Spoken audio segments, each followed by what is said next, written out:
Distinguished ladies and gentlemen, shall we rise for the national anthem of the Federal Republic of Nigeria?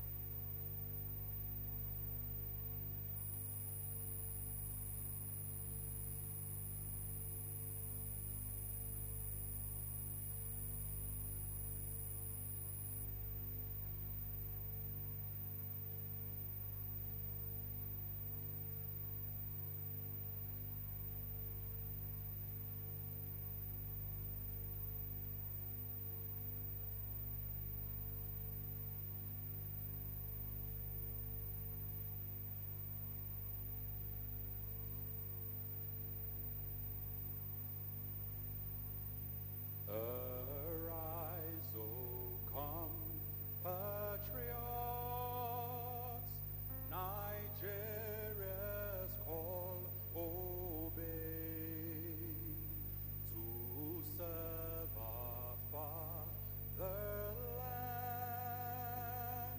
with love and strength and faith.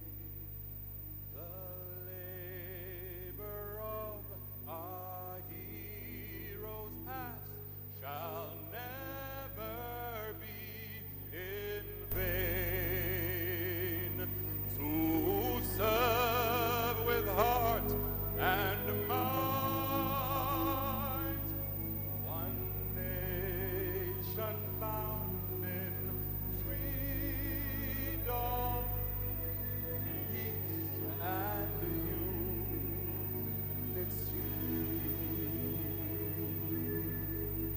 Please welcome the Yabo Sojibo Kusaya to give us the opening prayer.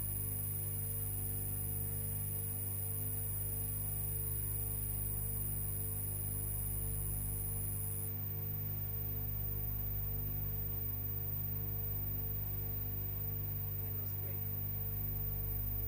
Our Father and God, we thank you because you are a great and a kind God. We thank you for your faithfulness. We thank you because you said in all things to give thanks to you. We give thanks to you for the gift of your son, Herbert Wigwe, of your daughter, Doreen Wigwe, and of your son, Jesus. We thank you for the time that they spent with us, and we thank you because we are confident that they are with you,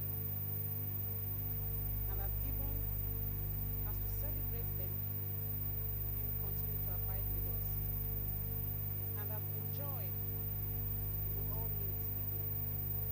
We are confident of your ability to continue to sustain us, and we thank you for the legacies that you've left behind. We thank you for strength for the days to come, and we thank you that we have victory. We commit the event of today and all the other events into your able hands. We ask that you take absolute control, and that in all things, O Lord, you be glorified. Thank you for I pray in the mighty name of Jesus.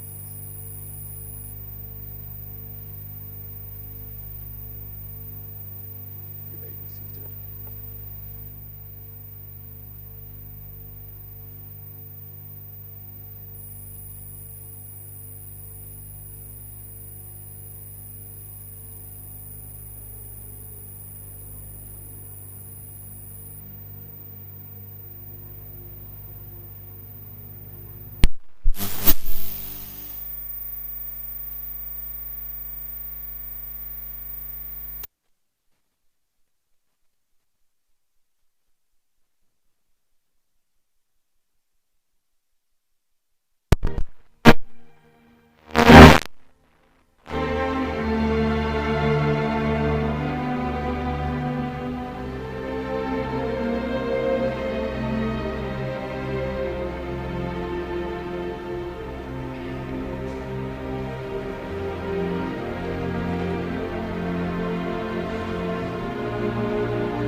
Ladies and gentlemen, please warmly welcome our compeers for this event, Ayo Mairo Ese and Ike Osakiudo.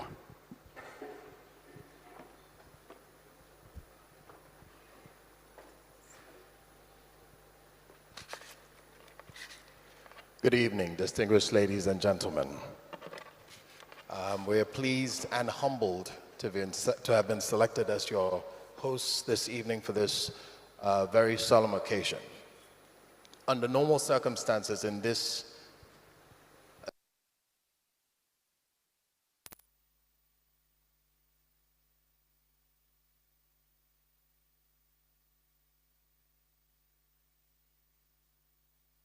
in focusing our attention on the family that we have gathered to speak to today. As much as there are many eminent people present, I apologize in advance. We will not be doing a list of name calling, though you are certainly worthy of acknowledgements. Rather, today we would like to focus our attention on Herbert's family. His parents, his sister Stella, brother Emeka, Peggy, and his children, and his sister Joyce, I beg your pardon, also his Ochi, David,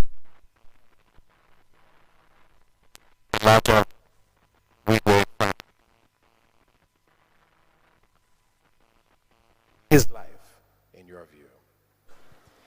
Indeed, tonight we're celebrating professional excellence.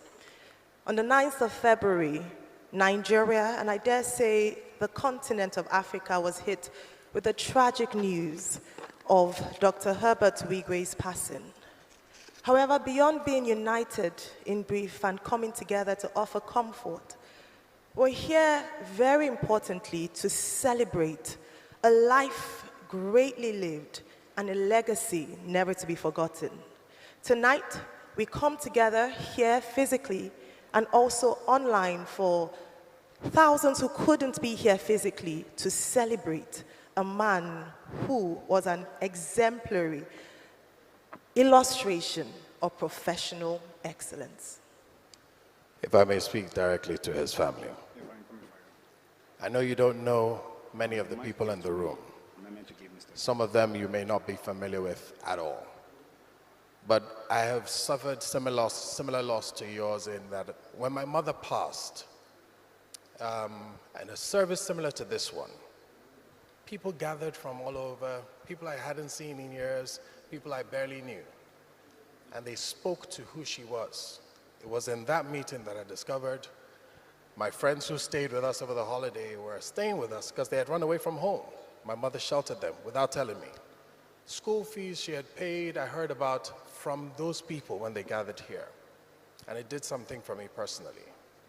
It made me want to be stronger, better, to live better. The reason all these distinguished people have gathered is to hopefully give you a similar charge, make you want to achieve more, to do more, to be better. So our prayer is that at the end of today, after you've heard all the stories, you will know just how phenomenal a person you have lived with, how phenomenal a man your father, your brother, your uncle, your son was. We celebrate the life of Herbert Wigwe. Indeed, before we bring up our first speaker this evening, I'd like to just remind us of the popular saying that it's not how long often we measure a man's life, but truly it is how well. And Dr. Herbert Wigwe is a man who typifies that in the complete sense of it. He lived. And we hope that as we tell the story of him from being a young visionary to being a banker, growing to become a philanthropist, and ultimately a nation builder, you'll be challenged, encouraged, and proud of the man who walked this earth and whose footprints would never be erased on footprints of other times. So we encourage you tonight, as the gentlemen and ladies come on stage to share their experiences and remember him fondly, that you also in your private moments remember the man that lived, and very importantly, the lives he touched, and the example he set for us here tonight. With that said, we would like to start by reading his citation. And to help us with that is no meager individual. Please join us and welcome the GMD CEO of Access Bank, Mr. Roosevelt Ugbona.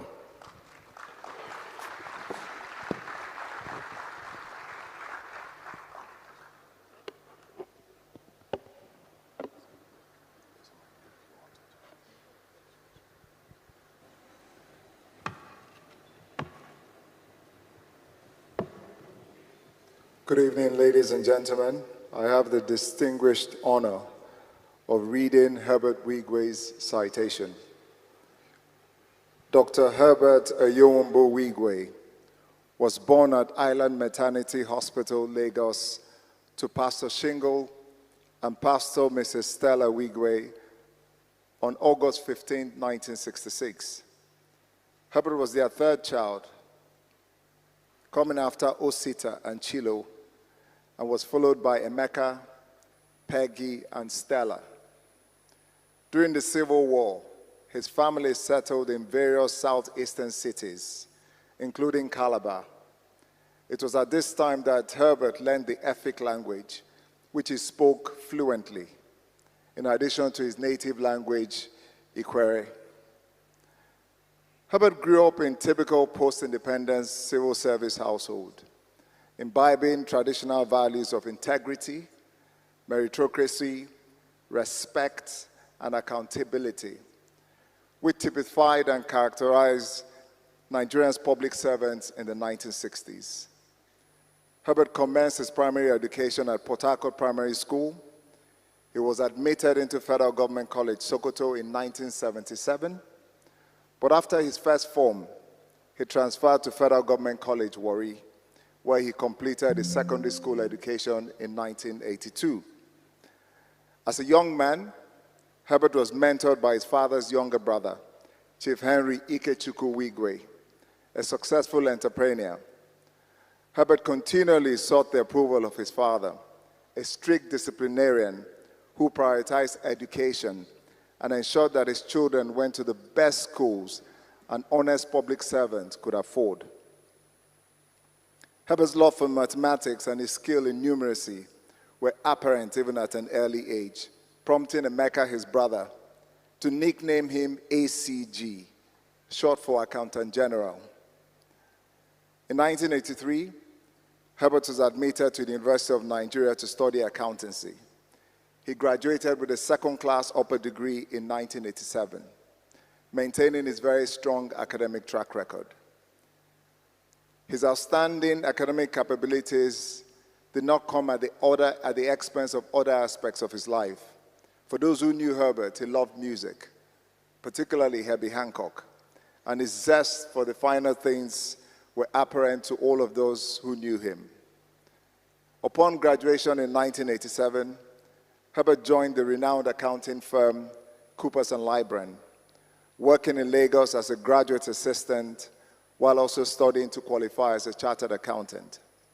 Following his qualification in 1989, he chose to pursue a career in banking, joining Capital Merchant Bank as a credit analyst, and post that, he joined Post Capital Bank. He was moved by his zest and quest for additional education, and Herbert continued that quest by applying and becoming a Chevening Scholar, taking him to the University of Wales, now known as Bangor University, a year after. Upon his return to Nigeria in 1991, Herbert joined Guaranty Trust Bank as a deputy manager in corporate banking. His potential stood out immediately and was very quickly noticed by Fola Adiola and Taya Adunroku, his bosses at the time. And this earned him respect of both his seniors and his peers. By 1989, Herbert was appointed as one of Nigeria's youngest executive director and became an integral part in the leadership of the team that ran Guaranty Trust Bank at the time. Whilst at GTB, he never stopped building his skills and abilities. He embarked on a journey to learn French, in the belief that it would be an advantage as he pursued relationships with multinational clients. It was therefore not a surprise that as an assistant general manager, he was able to sign on the coveted Totafina Elf account. This was just one of the several corporate relationships that Herbert was able to convert at the time working in GT. He also led several loan syndication transactions that were landmark at the time. And this he did working with the likes of IFC, the FMO, and other international financial and developmental agencies. He established enduring relationships with successive leaders of multilateral institutions such as the Afrexim, the AFDB, and became their key partner for realizing their continental ambitions. His voracious appetite for learning also led him to acquire a bachelor's degree, even though at old age, in law, and a master's degree in financial economics from the University of London. Herbert's friendship with Igboje Agimokwede commenced at Guarantee Trust. They became kindred spirits, even as their careers followed similar trajectories. They shared a deep and close friendship, built on mutual trust, which blossomed into a lifelong business partnership. In 2001, Herbert and I teamed up in an audacious move to buy their own bank, a story which has become a reference point for many young Africans across the continent. Following their successful acquisition of Access Bank, Herbert was appointed Deputy Managing Director. And over the next 11 years, the duo, as they are fondly called, worked seamlessly together, transforming the nondescript 4th Division Bank into one of Nigeria's finest and the top 5 bank in that period. Upon Igboje's retirement in 2013, Herbert mounted the saddle as the GMD CEO of the bank. He was given a mandate at the time to deliver the vision himself and Ike shared, to transform Access Bank and our institution into the world's most respected African bank. Under Herbert's leadership, Access Bank became Nigeria's largest bank by balance sheet size and one of Africa's top 15 financial institutions.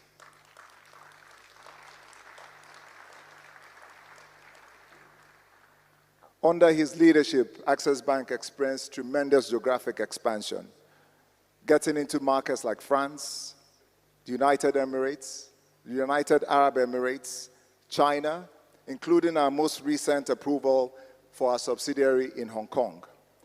This international expansion strategy was supported by a bold inorganic growth strategy to solidify the institution's Pan-African footprint. Herbert also shepherded the Access Bank's award-winning merger with Diamond Bank. Post the merger, the institution became the largest retail bank in our market. By 2023, the institution had over 60 million in customers, making it the highest bank within the continent, given the scale and size of its customer base. Herbert bestrode the banking industry like a titan. There's no denying that fact. So much so that he was named Africa Banker of the Year 2 consecutive years in 2021, 2020, and 2021. I think he deserves to be acknowledged for that.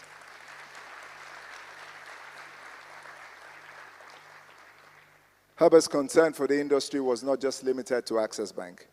As the chairman body of bank CEOs, he was responsible for coordinating the industry's response to several national challenges. And believe me, in this period, there were several challenges that the sector faced. In 2022, Herbert was appointed the pioneer CEO of Access Holdings Company, which commenced with an initial focus on the pension sector. Within just 2 years, Access Pension has now become the second largest pension company in our country.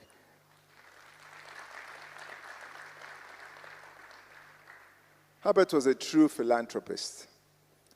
He maintains the bank's corporate citizenship status with a focus on the earth, healthcare, and education, with a passion and commitment that made a national impact through programs and interventions that include the Lagos Access Bank City Marathon, ArtX Lagos, and the UNICEF Access Bank partnership that was targeted at improving the quality of education to thousands of poor and vulnerable children across Nigeria. as well as South Africa, if I might add. He also co-led the Coalition Against COVID, a private sector task force in partnership with the federal government, NCDC, and WHO, with the sole aim of combating the very feared COVID pandemic crisis that Nigeria had at the time. In 2016, in furtherance of his commitment to philanthropic pursuits, he set up his personal foundation, the How Foundation, with a focus on education, health, and youth empowerment. The foundation has adopted 23 primary health centers in each local government of Rivers State. In partnership with the Private Sector Health Alliance, thank you. In partnership with the Private Sector Health Alliance of Nigeria, Herbert has prepared himself for the life beyond profits. Licensed in 2023 by the Nigerian University Commission, Herbert's dream of establishing the Wigwe University was born.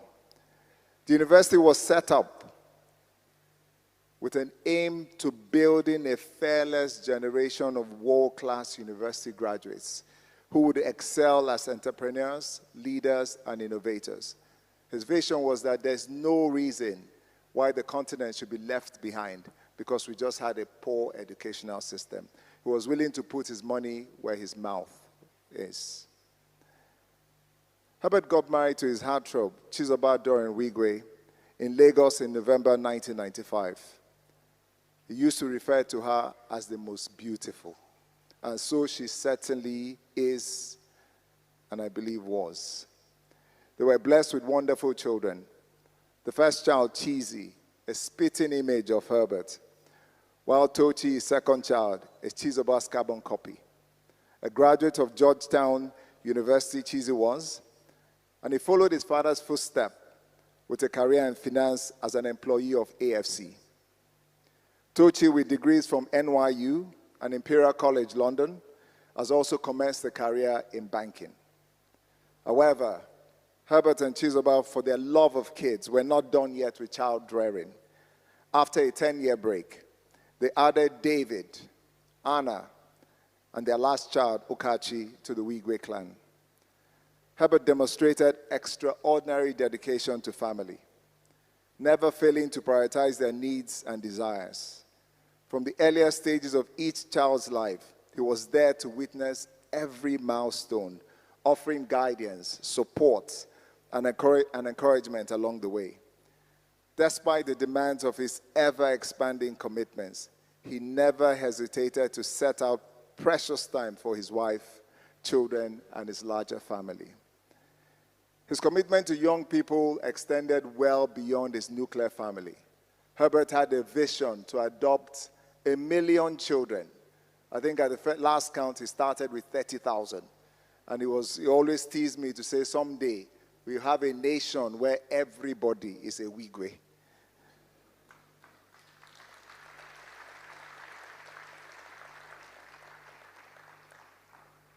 Herbert is widely recognized and celebrated for his service to banking and the humanity. In 2023, President Mohamed Buhari honored him with the National Award of Commander of the Federal Republic, an award he truly deserved. The same year, the Rivers State government also honored him with Rivers Gold Star Service Award. It's an honor reserved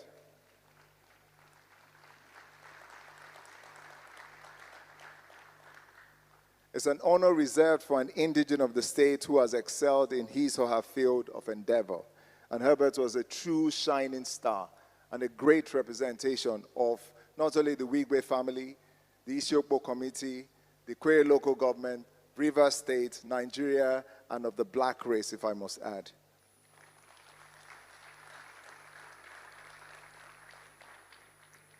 In 2018, Herbert was also awarded with the Honorary Doctor of Business Administration by his alma mater, the University of Nigeria, for his outstanding contribution to Nigeria.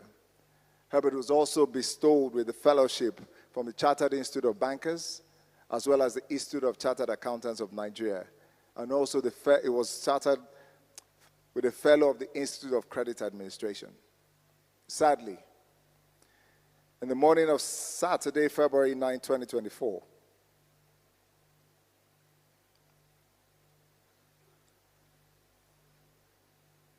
Herbert, along his wife, Chizoba,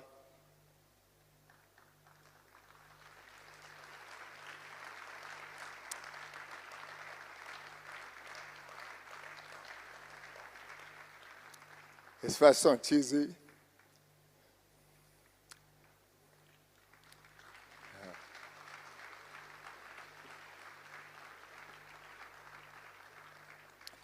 and 3 others were involved in a helicopter accident in California, USA. Herbert and his wife have survived.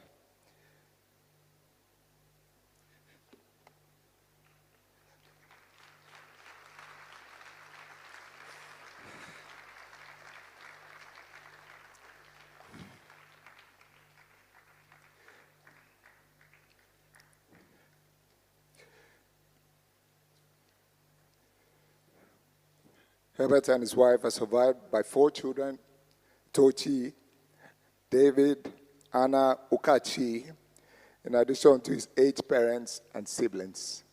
Thank you very much.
I imagine that this evening is going to be challenging for a few of our speakers. We encourage everyone to encourage them as they come up here to speak. It is quite a loss to our nation. You see, Herbert Wigwe wasn't just a man. He was more than just the jobs he worked and the things that he did. Herbert Wigwe was the embodiment of values and ideas that as a nation, though we face challenges, though things come against us, though we don't come from the backgrounds that we want, we may not live in the neighborhoods that we aspire to, as a nation, we can remain unbowed, unbent, unbroken. We don't have to stop because we were told to. We can still achieve the things that we aspire to. And so today we're going to take our time to celebrate his life, not just at the tail end of it with all the great achievements, but we want to go right from the beginning, from his early days as a young man, and just contextualize the stages of his life till we come to the point that we sent him on. Ladies and gentlemen, that's what tonight is about, celebrating the life of Herbert Wigwe. Now, as Roosevelt read his citation, one couldn't but wonder and imagine what a man, what an extraordinary man. I'm sure that the brief, if I dare so, citation he read out hasn't captured fully the essence and achievements of Herbert Wigwe. But how can you capture the life of such a man? However, there's something that he used to say when he was here with us. He would say, excellence or nothing. And so tonight, we are determined to celebrate him excellently or nothing. And so join us as we go through his different parts and chapters of this great man. The first chapter we're going to be opening tonight is young Herbert. It's almost difficult to imagine him as a young man because it seems like he was born with great dreams, conquering and just excelling. However, let's take a look at his life as a young man. And to do this for us, we'll have from his alma mater, his secondary school, Federal Government College, Warri, a representative in the person of Henrietta Ugbo. A round of applause, please, as she comes forward.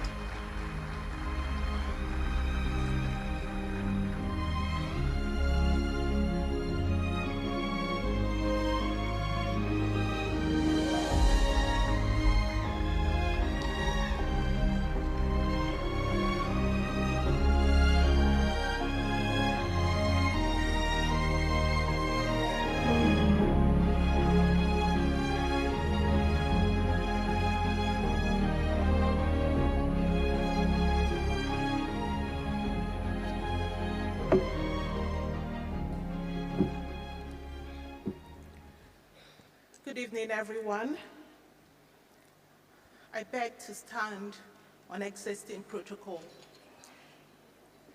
My name is Henrietta Ugbo, and I'm standing here as the chairperson of Federal Government College, Warri, Old Students Association, class set of 82. Herbert was our classmate. I still can't believe that I'm standing here to give a tribute to Herbert. He's our late brother, a friend. I'm still so shaken, but I guess it is what it is. You know, I woke up thinking that this is not real, that it's a bad dream and I'm going to wake up. But alas, it is true. Herbert exemplified many things, and he was different things to different people. He had many constituencies. He had his family, he had his colleagues, he had his schoolmates, he had church, he had different parts, and he juggled his constituencies so well. So I have known Herbert for 46 years. He joined us in 1978 in our Form 2. His father moved him from Federal Government College, Sokoto, and he came to Federal Government College, Warri. And when he joined us, he displayed certain character traits which distinguished him and set him on the path of greatness from an early stage. So I stand here before you to celebrate Herbert. It's not about how long he lived, but how well he lived. Herbert lived a great life. Number one, vision. Herbert always knew what he wanted to become and was prepared to follow that path. I remember in our Form 3 when we had to choose our subjects. A lot of my classmates went the path of engineering and architecture. So they chose their subjects: physics, chemistry, biology, technical drawing. But Herbert was the only one who kept saying, let's study economics so that we can run this nation together. At that age, think about it, all right? And indeed, he studied what he wanted to study, and he came out, and he ran a bank, and Access Bank is one of the banks that is systemically important in our country, Nigeria. So Herbert was visionary. Intellect. Herbert was exceptionally intelligent person, and he knew it. He was very conscious of the fact that he carried a gift, and he did not want his gift to go to waste. For this reason, no matter how much Herbert played, he would always make sure that his grades brought him within the top 3 in the class. That was always the minimum standard he would permit himself. From time, Herbert was obsessive about knowledge. He was a true scientist, an intellectual. I will never give up until he got the answers to the many questions brimming in his young mind. In fact, Herbert went into legend in FGC Warri because he refused to give up on a mathematical equation which had defied everyone. He refused to rest until he solved the equation.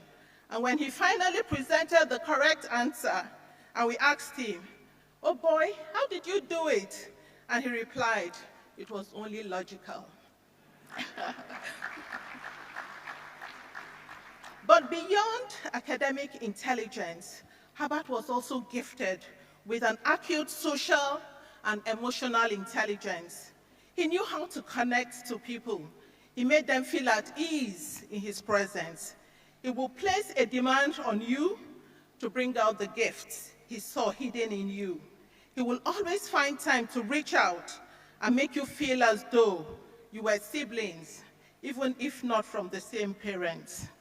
He will rejoice with you, he will cry with you, and he was always there. Number 3, passion. Herbert was very passionate. Beneath his ready smile, his infectious humor was a will as strong as steel.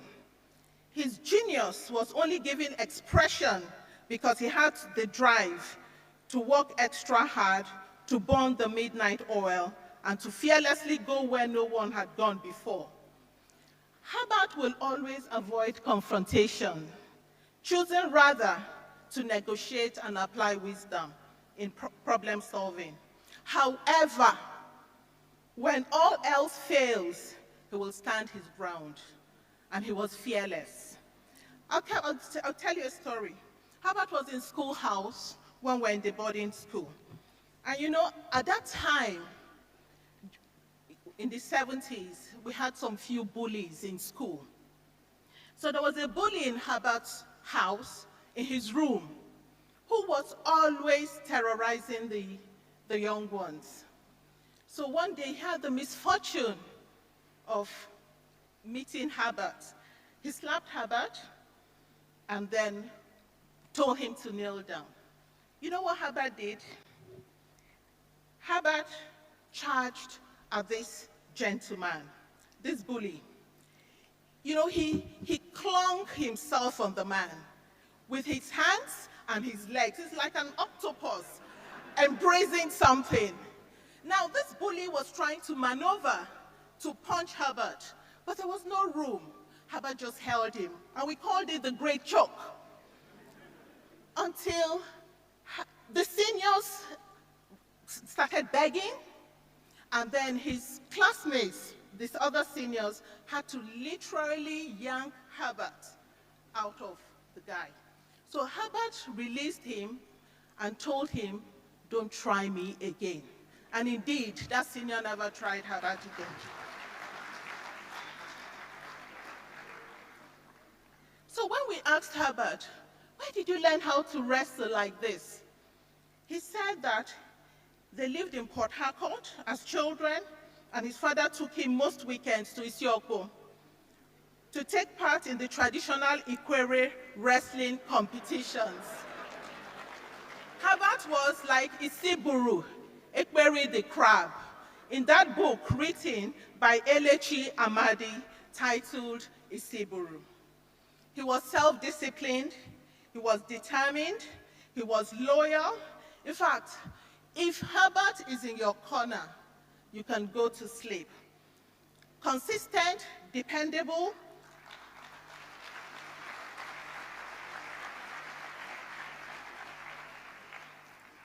When we were in class 3, we lost a classmate. And back then, back in the day, there was really no counseling for young people when there's bereavement of that kind. And this guy was Herbert's best friend. There were 3 of them, Herbert and these 2 gentlemen. Samuel died, and we never had closure. You won't believe that over 40 years later, Herbert being a CEO of one of the largest banks in Nigeria, Herbert and the second friend contacted his late friend's sisters and wanted to know where the grave of their friend was, because they wanted to go and pay their respects that they could not pay when we were young and in school. It's amazing. In 2018, our class members association was formed, and we reached out to every member who passed through that school. When Herbert heard, because we're kind of giving him a bit of space at that time because we knew he was busy, but as soon as he heard that we had that group, you know, he said to some of my classmates, who is the head? And they told him. And he called me up. Henrietta, this is my right. I want to be in that group. And he became part of that group. And I tell you, he wasn't contributing by posting on that group, but Herbert read everything we wrote on that WhatsApp group. Because occasionally he will call me, Henrietta, what was that thing they were talking about? You know, how do we help this person? He was close to our group.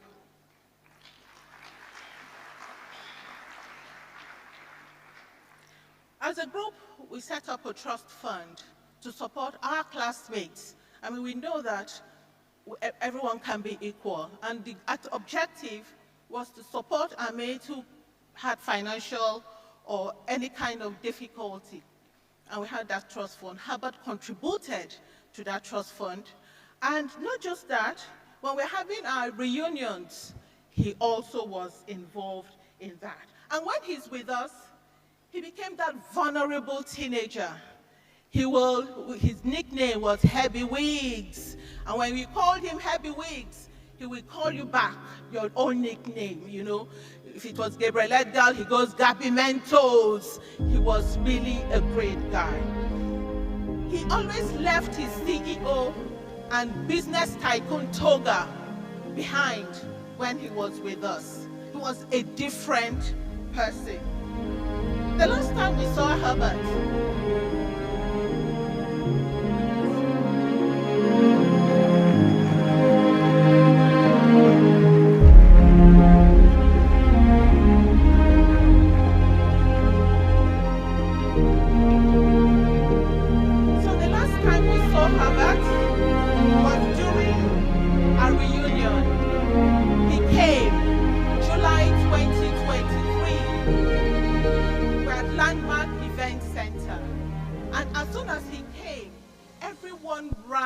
towards Herbert, and we were all so joyful to see him. Unfortunately, that was the last we saw Herbert. But I spoke to him January 2024, where he was talking about his project of the Wigwe University. He was purposeful, he was determined, ready to conquer the world. He was smart, he was tough, he was funny, he was hardworking, he was humble.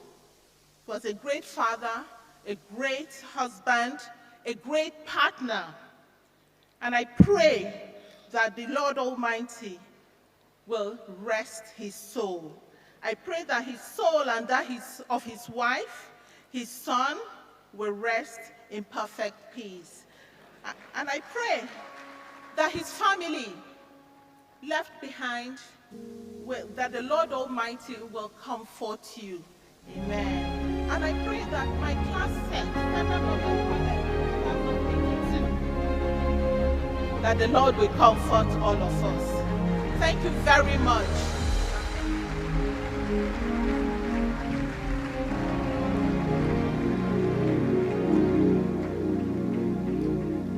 Please put your hands together for her.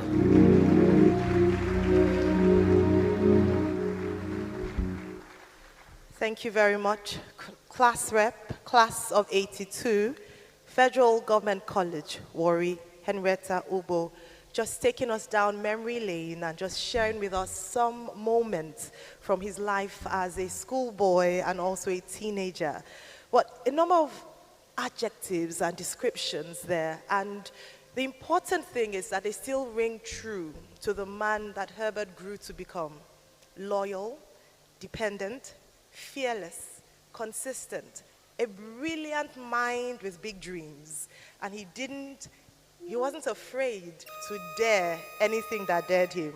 Don't try me, was Herbert's way of letting anyone know that he couldn't be afraid of anything or anyone. He was truly fearless, and he also raised fearless men and women across the African continent. Tonight is going to be tasking for our speakers, especially those of you who knew him well, to come up and speak in an abridged manner about such a phenomenal life that has been lived. But we're going to ask that you please do all that you can within your power to keep your speeches within 2 minutes. Reason being is we have quite a number of speakers that we would like to get to. We would like the family to benefit from the varied and multiple ways in which he expressed himself in the corporate world. And the more people we can have to speak to that, the better for us and for them. So please do. I know many of you have written speeches. You would probably need to look through the headlines of those speeches and keep to probably bullet points. We appreciate you as you do this.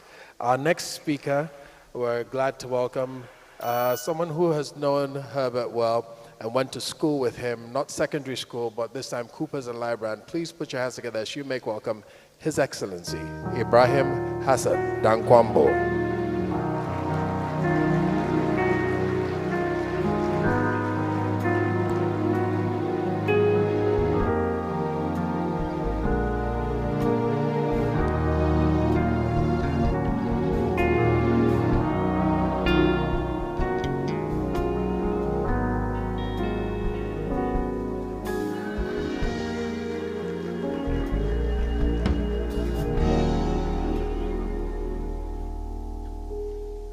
Excellencies, my dear brothers and sisters, Inna lillahi wa inna ilayhi raji'un.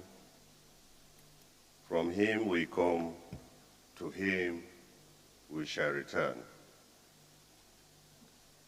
I met Herbert sometimes in 1988 when Herbert reported for duty in Coopers and Librand.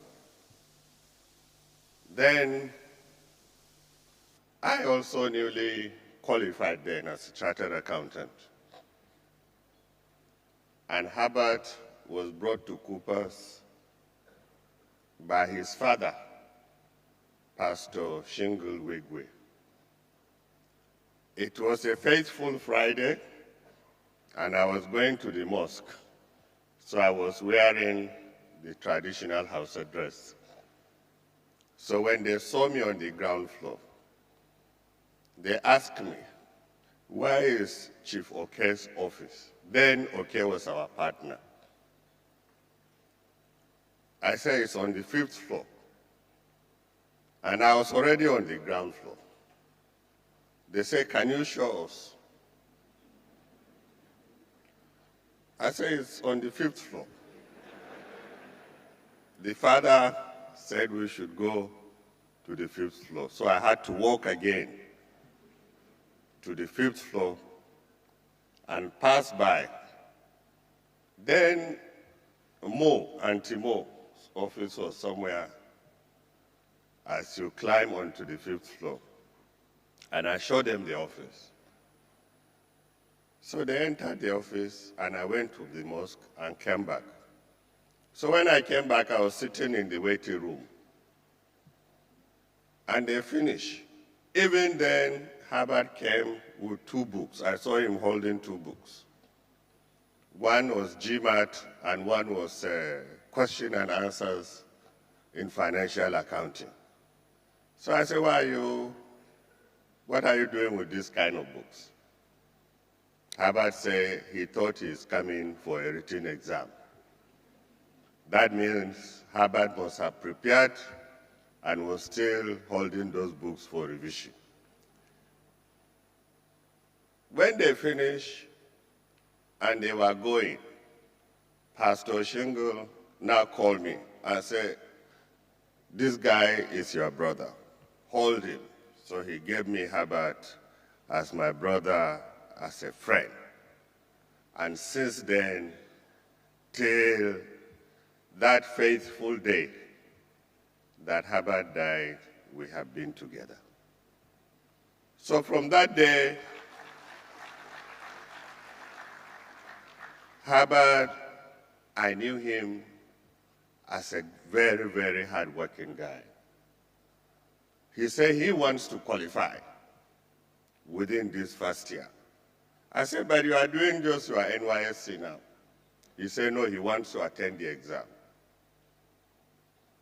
Herbert was enrolled, and first sitting, Herbert passed ICANN exam.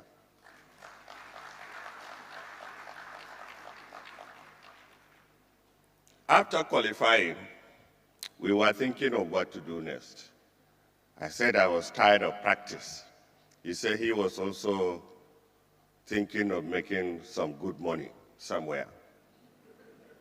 I said, how? They are recruiting in CBN. We should go to CBN. He said, no, no, no, no. I go to CBN. You know, he is going to GT Bank. I said, how are you going to GT Bank? He said he has already written the exam somewhere, but I should not tell anybody.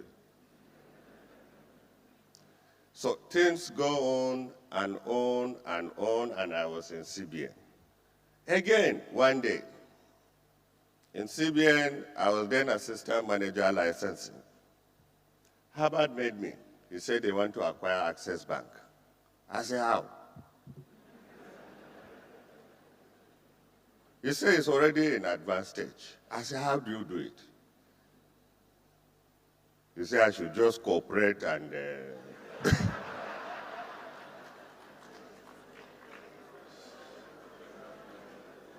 So things go on and on and on. And one thing I can say is Herbert is a risk taker. Herbert can take any kind of risk. Herbert can approach any kind of problem and solve that problem, even when you are running away from that problem.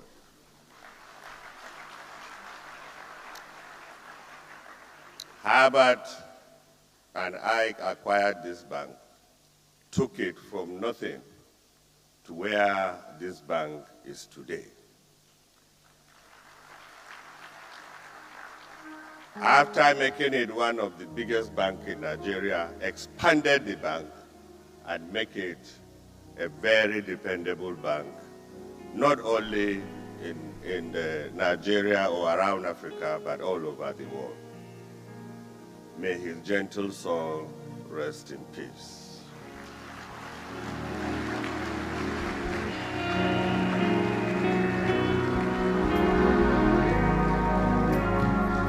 Thank you very much.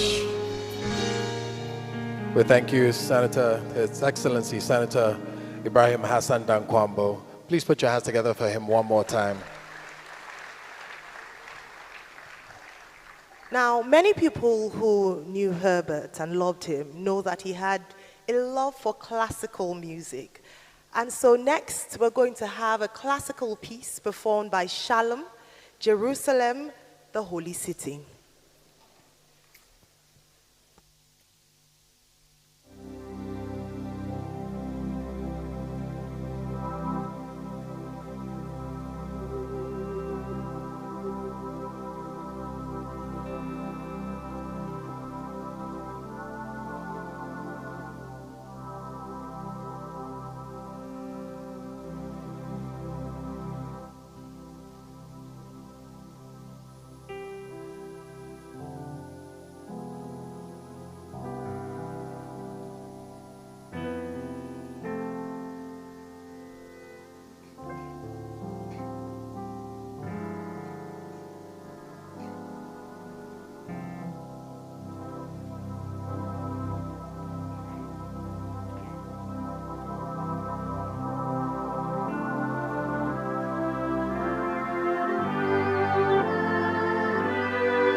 Last night I lay sleeping, there came a dream so fair. I stood in the old Jerusalem, beside the temple there. I heard the children singing, and ever as they sang, I thought the voice of angels from heaven in answer rang. I thought the voice of angels from heaven in answer rang.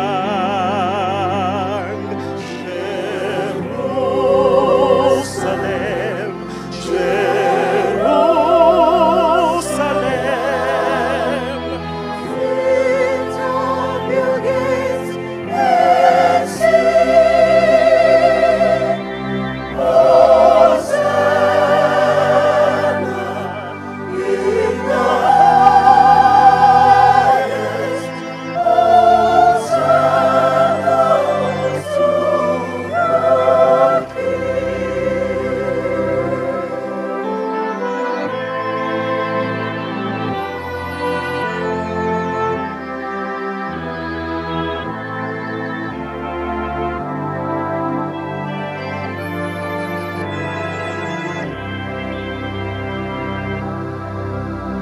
And then I thought my dream was changed.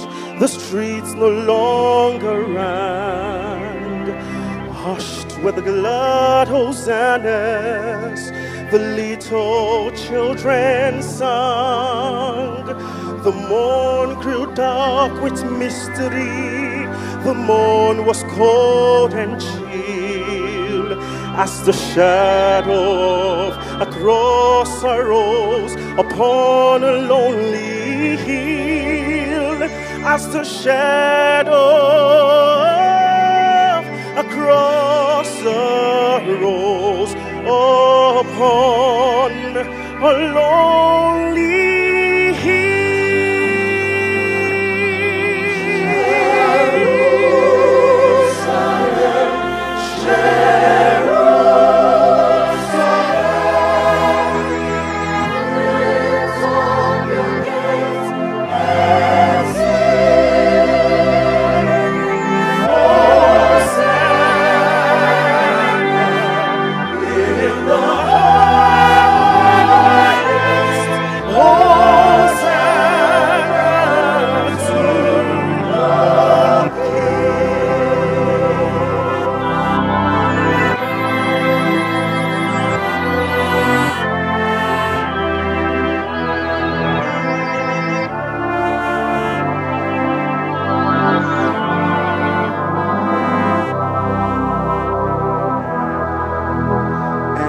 Once again, the scene was changed.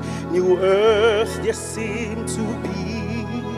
I saw the holy city beside the tideless sea.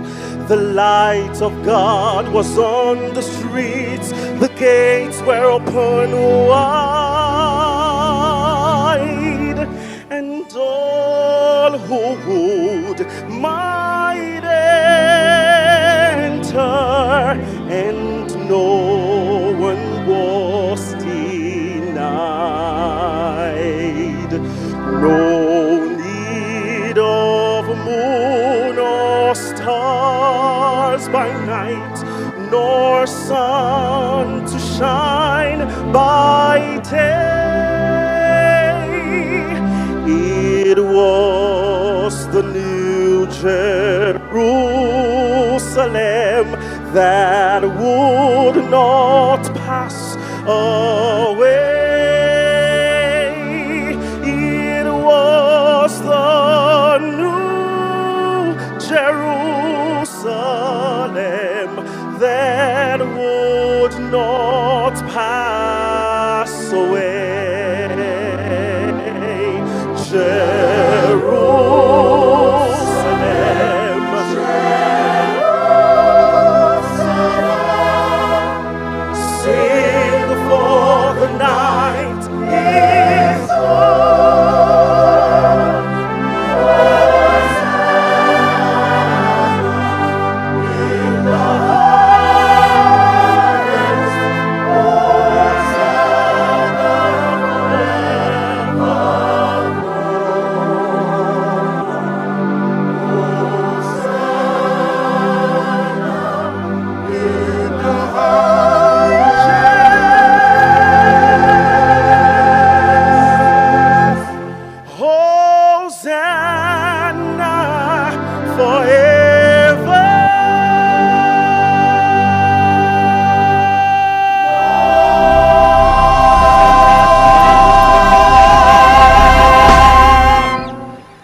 I think they did a fantastic job. I think we can appreciate Shalom one more time for that beautiful rendition of Jerusalem, the holy city. There's still talks about the, I would say fact, but I stand to be corrected, that it takes the higher and finer amongst us to appreciate classical music, and Herbert was definitely someone who appreciated classical music. Earlier on, we opened the chapter, Herbert, the young Herbert. It's time to open the chapter of Herbert, the banker. We have heard the stories of how he's etched his name on the histories of time when it comes to banking in Nigeria and on the African continent. We heard the story earlier on of how he, alongside his close friend and now brother Ike, took the audacious step to acquire Access Bank in 2001, at the time a 4th division bank, and growing it to be top 5 in terms of the best bank in Nigeria and top 15 on the African continent. Over the years, he has made his mark in the banking industry in Nigeria, and tonight we want to take time out to celebrate Herbert, the banker. And as we do that, although many people around the country know him for his work with Access, the truth is many banking stories and the stories of many banks could not be written today without mentioning the name Herbert Wigwe.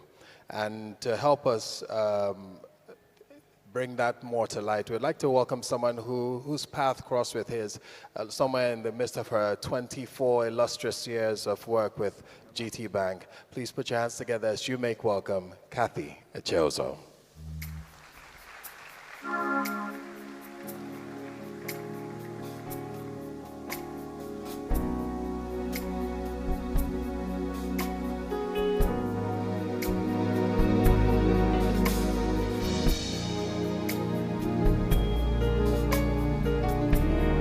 May we please kindly remind our speakers that we have 2 minutes each for each person who comes here, as we have quite a number of people to get through. Thank you very much.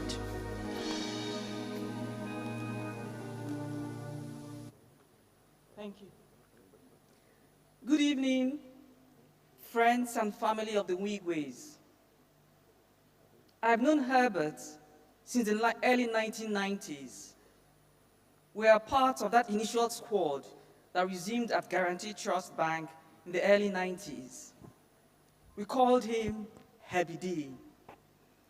We pounded the streets, searching for business, and spent long days and nights learning, strategizing, and driving the business.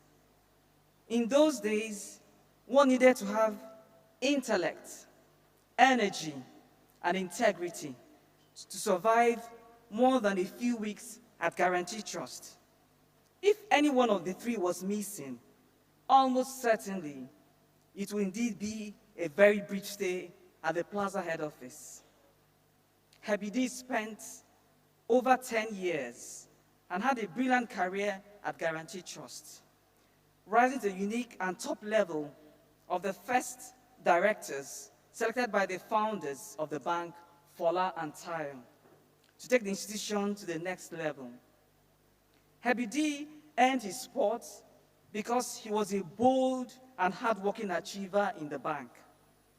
I recall some memorable moves. One Monday, when we resumed work after a long weekend, Herbie D casually announced on the Plaza shop floor that he had spent the break in India.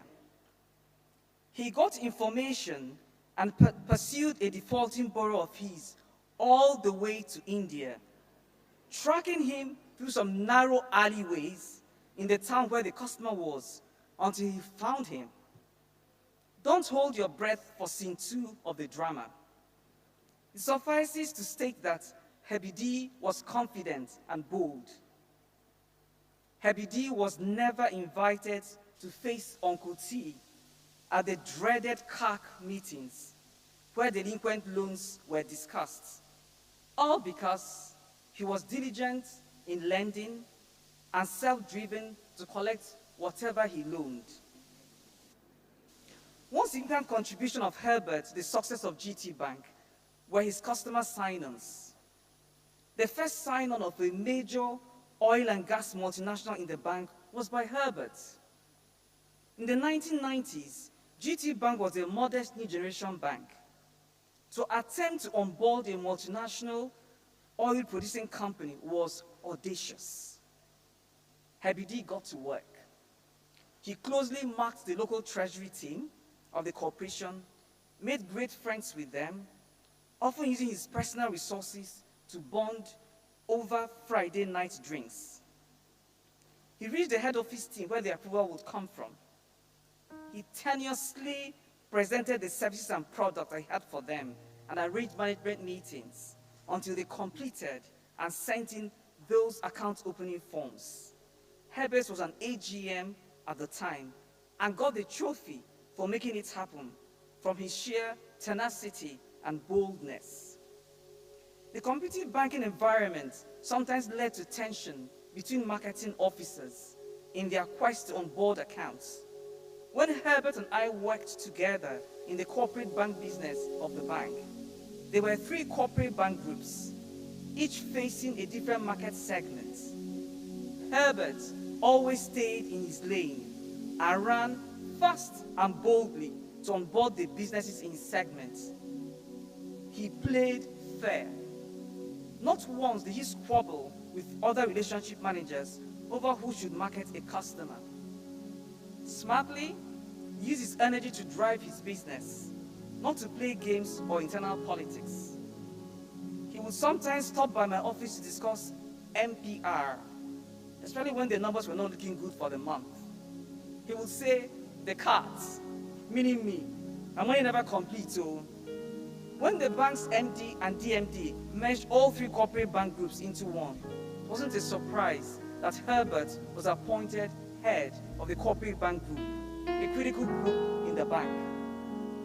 In line with audacious personality, in 2002, he moved on at the peak of his promising career at GT Bank to become a co-founder at Access Bank. Beyond working closely together at GT Bank, continue to collaborate in the industry. Most recently, with both Access and GT becoming holding companies. Last year, I reached Herbert to discuss developing issues in the non-banking financial sector. I needed urgent, high-level intervention. It's incomprehensible I can no longer call him or text him. Totally surreal. I'm personally so proud of the world-class university Herbert is developing in Isiokpo, Port Harcourt, Rivers State, Nigeria. I expressed my pride about the project in a conversation with a good friend of mine just this past January.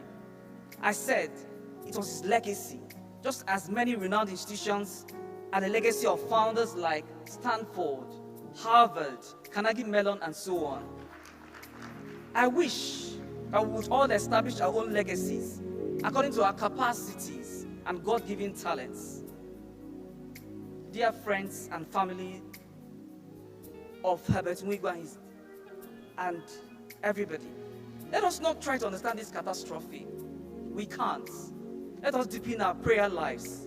Let us pray for their souls. Let us pray for the 2 mummies and daddy they left behind, their children, their siblings, and other family and friends. Let us mourn. Let us pray for all who mourn. Let us pray for ourselves. Let us pray for our various communities and our country. This will give us relief, strength, and a better tomorrow. May God have mercy, as indeed He's a God of mercy. Thank you.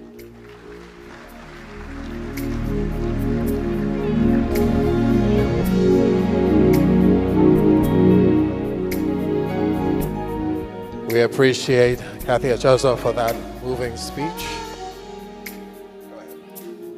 Thank you very much, Cassie. Herbert, having returned from his Chevening Scholarship in the UK, came back to be Deputy Manager, Corporate Banking Division at GT Bank. And so you would understand just the deep memories and times shared with him at his time at the bank. The next person we're inviting on stage is a man who shares some similarities with Herbert. One is that they both worked at GT Bank. The other is that individually they rose to become CEO of their banks, GT Bank and Access Bank respectively.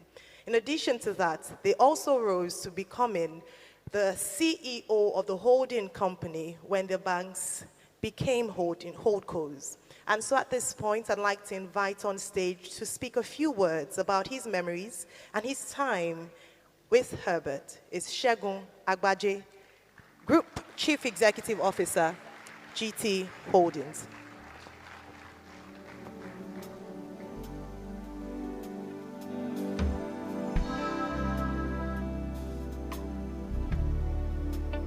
Good evening, distinguished ladies and gentlemen. It's indeed a very difficult day.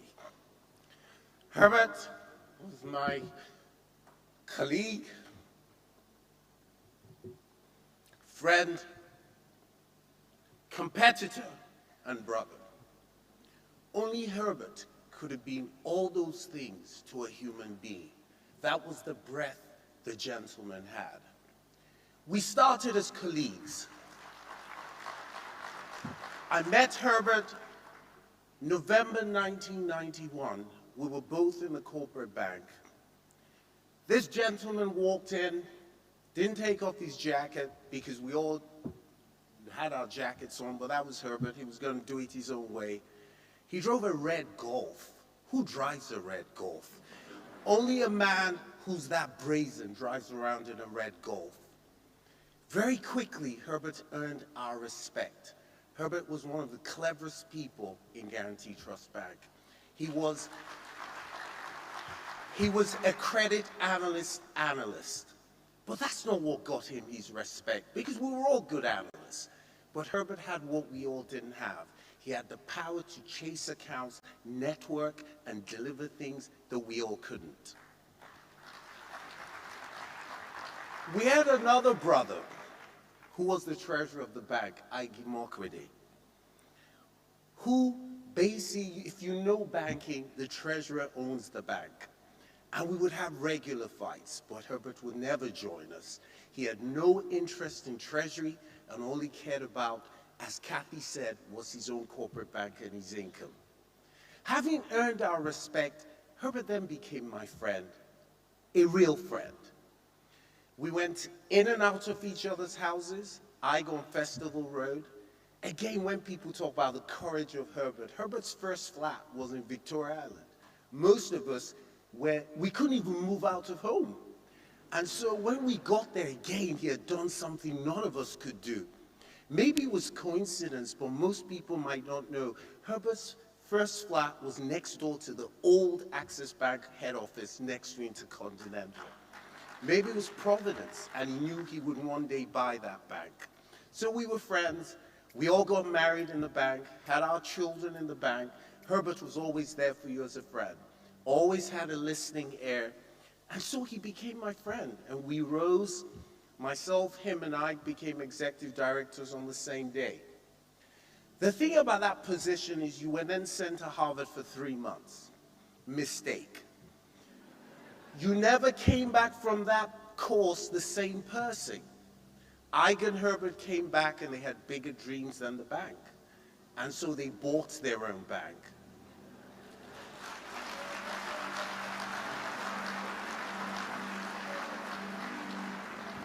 Thankfully, one of us stayed, maybe the cowardly one. And so I stayed behind. And in the years when they built Access Bank, if you know us well, we compete. And so we became very fierce competitors. They decided they were going to build the best bank, and I decided that we're not going to build a better bank than I ran.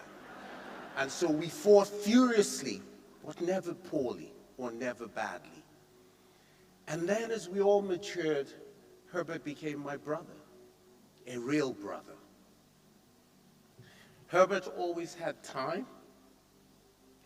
He would always make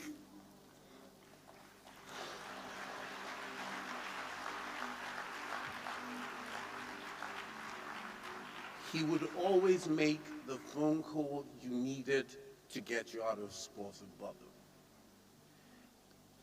It's weird. My last conversation with him was 2 weeks before he died. He came to my house like he sometimes pops by, he talked about nothing but this university. This was his obsession. And the only thing he asked me was would I sponsor some ignorant students? And I made him that promise that I would.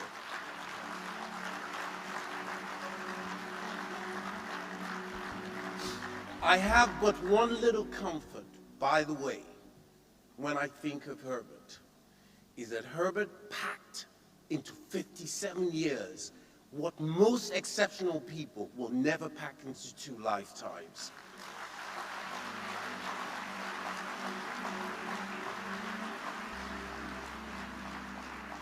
Rest in peace, my friend, my brother.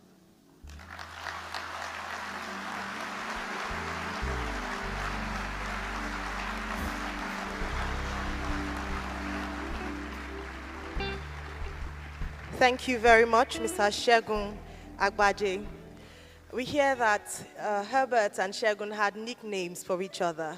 They both called each other Koshebinu, and loosely translating to doesn't get offended or doesn't get angry. So they shared quite a deep relationship. So thank you for paying tribute to your colleague and also friend.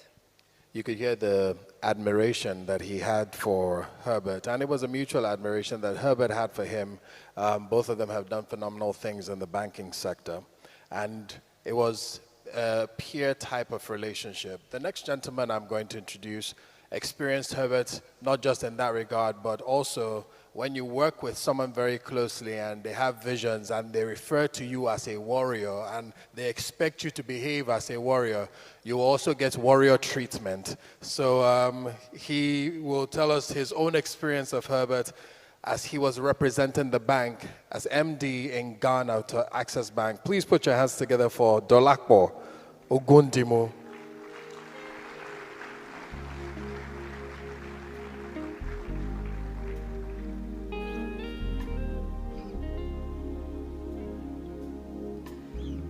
Again, a gentle reminder for all our speakers to kindly keep to the 2-minute allocated time so that we're able to hear from as many people as possible.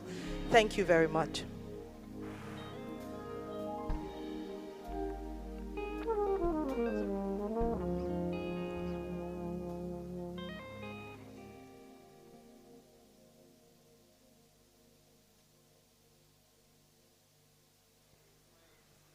I never thought I would stand on this podium to talk about Herbert this way, but it is what it is.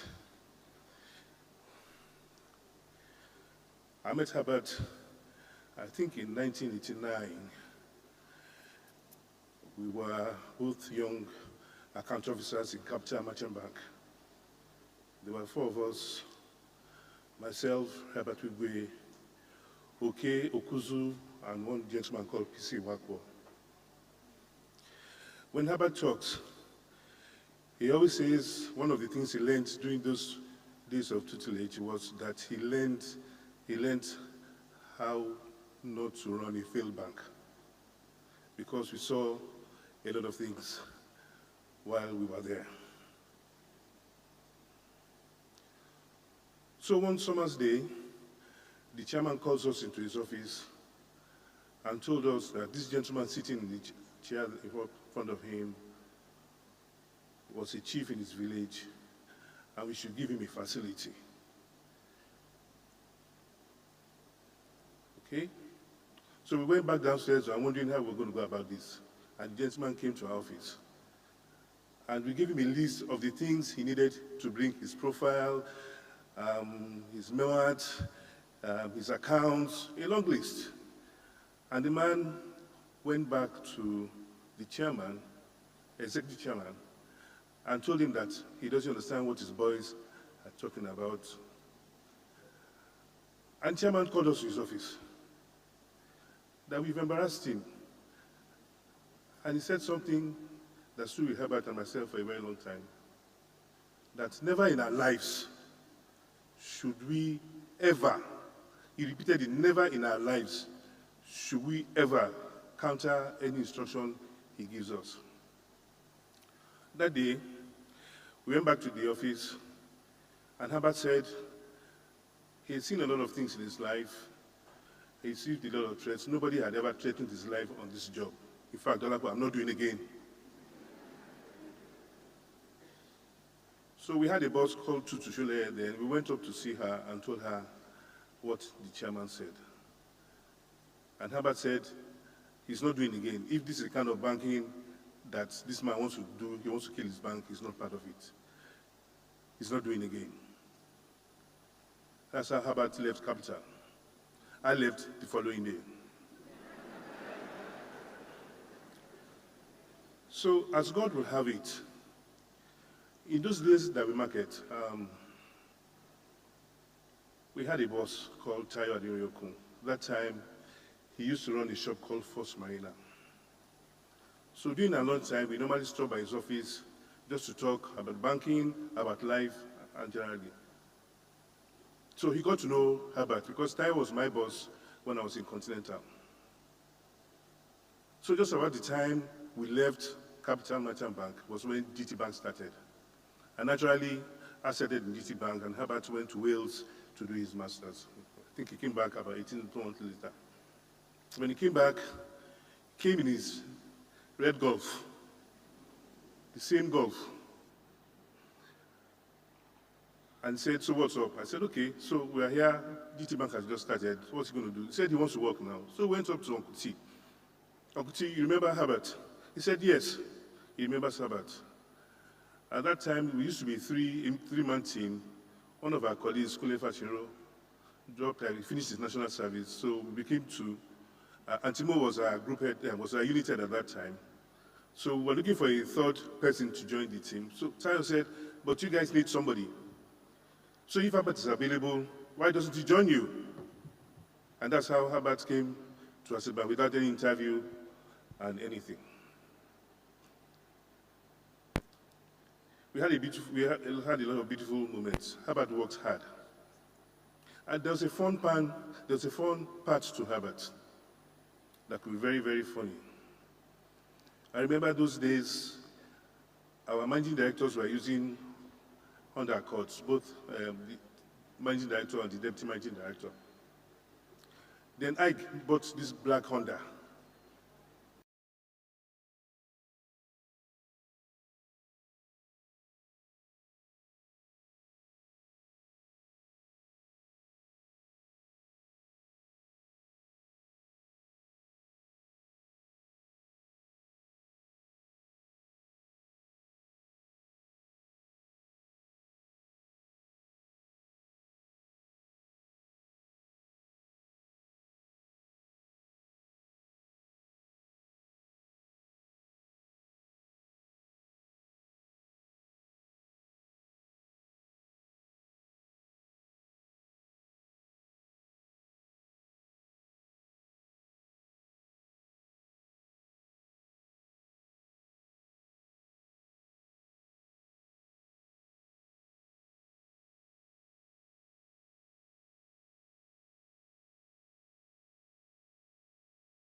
Olagunju.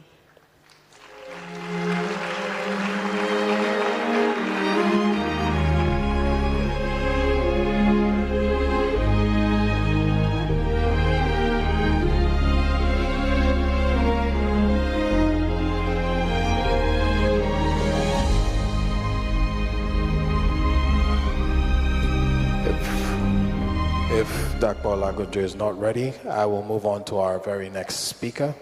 I'd like to welcome from Access Bank UK, Mr. Jamie Simmons.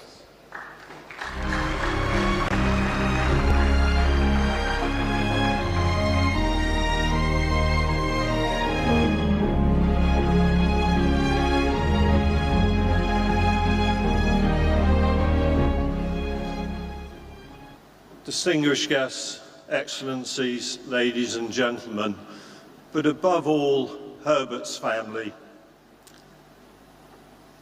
And I hope that they take away from this evening just a glance and a feeling for the man that Herbert was, is, and still will live with all of us.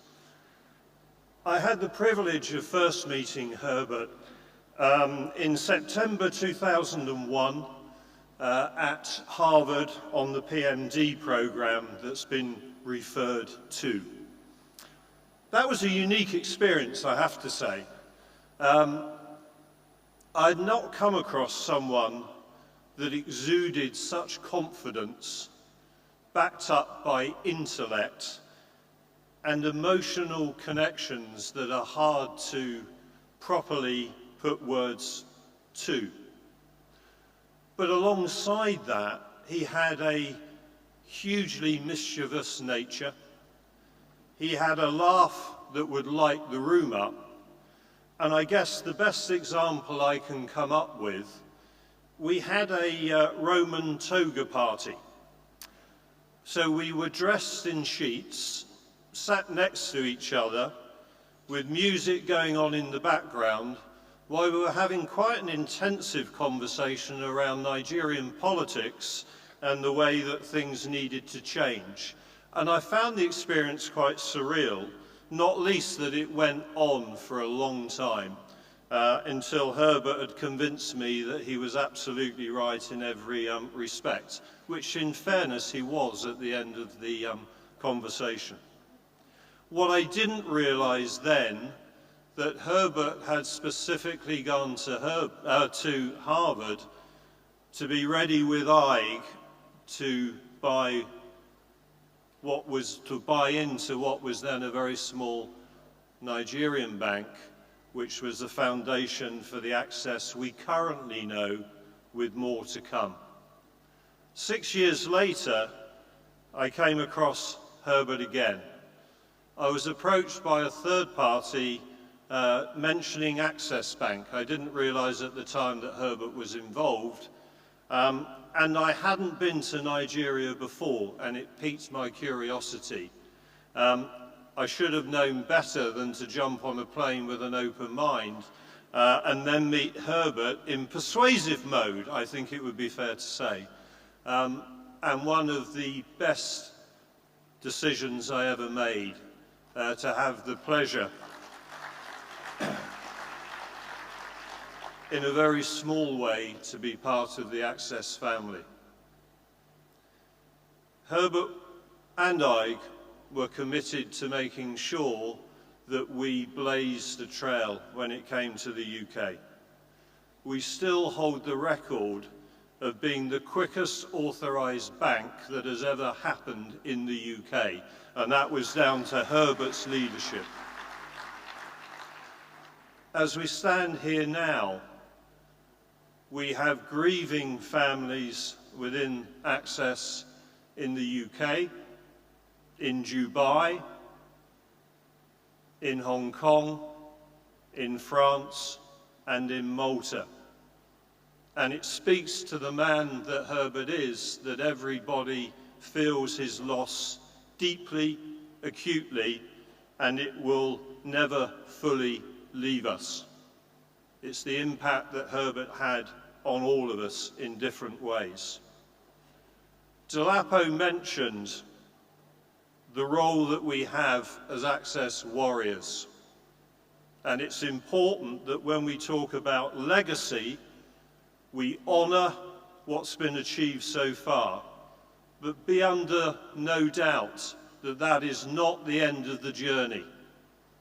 We were fortunate to have Herbert amongst us professionally. We will never have the attributes that he has, but we have the benefit of working alongside him for a prolonged period of time. We have the benefit of knowing the vision that he had for Access. Access will continue to grow, his legacy will continue to grow, and we will make him proud. Amen, Sir Herbert.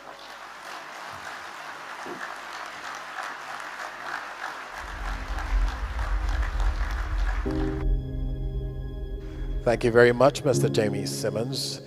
The beauty of having someone like Herbert at the helm of affairs in any establishment is that he was, as much as he was a gentleman, he was ferocious about enforcing values. So whether it's Ghana, whether it's the UK, whether it's Nigeria, all Access is full of warriors who make things happen and have achieved many, many, many firsts. So we appreciate once more, Mr. Jamie Simmons. Thank you so much for bringing us up to speed with all the great achievements that have happened in Access Bank UK. Truly, IK, Access Nation is trans-border, no borders as we extend beyond just Nigeria and the African continent, but as we've heard, to the Asian market and also the European market and beyond.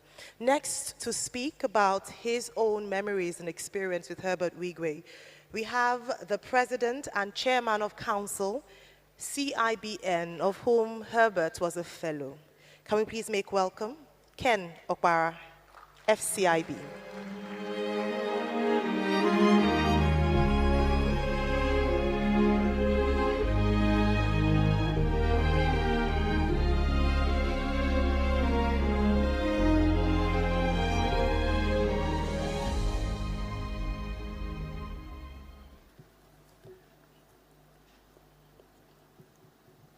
Very good evening, distinguished ladies and gentlemen.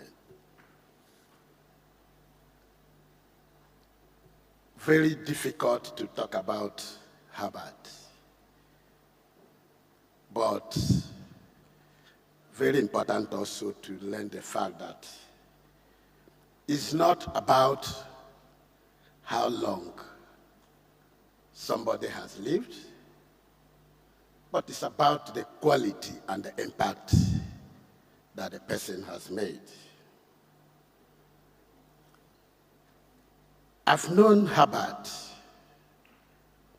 for over 36 years. He read accountancy, I read banking and finance. He was a year ahead of me. Something very unique. 1987, in his final year, there was a program, Finance Week. And we had a guest speaker that spoke. A lot of people applauded the speaker. At the end of it, Herbert called him. Great guy, but you weren't looking up. As a leader, you must look at the face of people. You must be courageous. You must exude confidence. You need, as much as possible, to imbibe that character. And so that's about Herbert, speaking it the way it is, and also very courageous and fearless. He remains a beacon of light and hope. Was a top-notch professional banker with sterling qualities. He worked tirelessly and made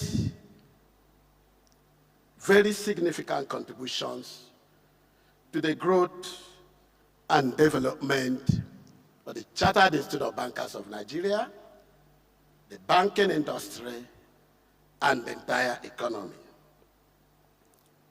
Herbert served as a member of the Governing Council of the Chartered Institute of Bankers of Nigeria and the chairman of the Body of Bank CEO for 3 consecutive terms, making him the only bank, making him the only bank CEO to have served 3 times.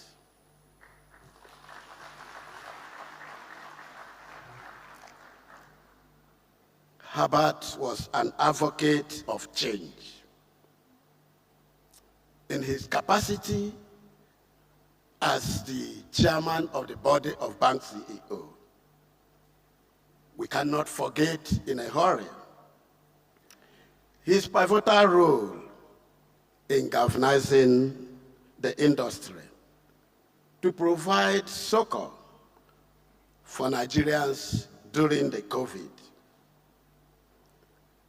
where he led the industry to donate a total of 8.6 billion to support Nigerians during that COVID era.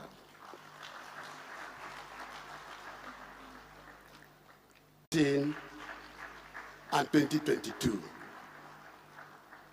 Again, that made him to be the only CEO that had produced.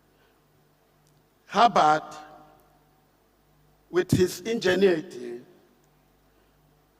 brought innovative dimension, the hosting of the 14th Annual Banking and Finance Conference, where he served as the chairman of the consultative committee.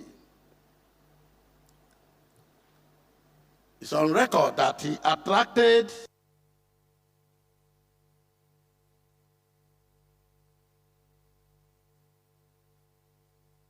Nigeria, and then the second in Rwanda, that's Paul Kagame, and also the vice president at the single event, the only chairman that has done so.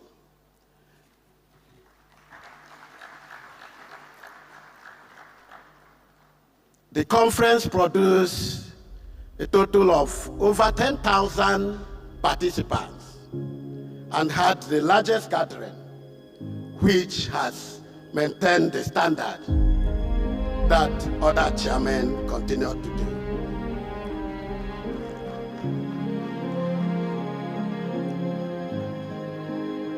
Herbert remained an icon. Herbert remained a shining light. So many things to so many people. He's a family person, I can attest to that. I worship in the same church with his parents.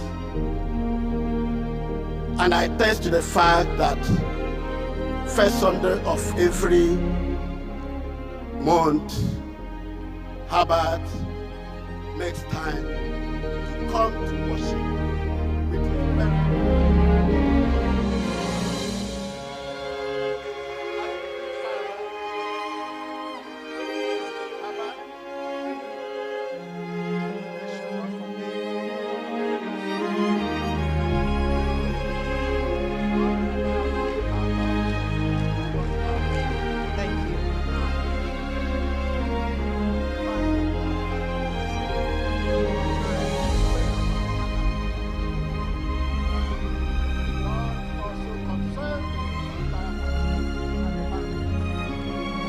Thank you so much, sir. Thank you. Thank you very much, Mr. Ken Okwara, FCIB President and Chairman of Council, CIBN. I know how tough it is to do this, to put those thoughts in just a few words.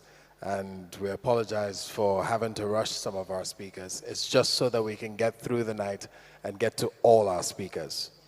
So we've heard about Herbert the young man, we've heard about Herbert the banker, and we would like for his family to know that he was more than just a banker. He was an entrepreneur, and we're going to talk about several aspects of him tonight. I encourage you to listen carefully to all the speakers. There's some more to learn from your dad other than what you learned at home. To help us with this next segment, Herbert the entrepreneur, and I'm only going to take one speaker for the sake of time, I'd like to invite the co-founder of Aluko and Oyobode, one of Nigeria's largest integrated law firms. Please put your hands together for Mr. Benga Oyobode.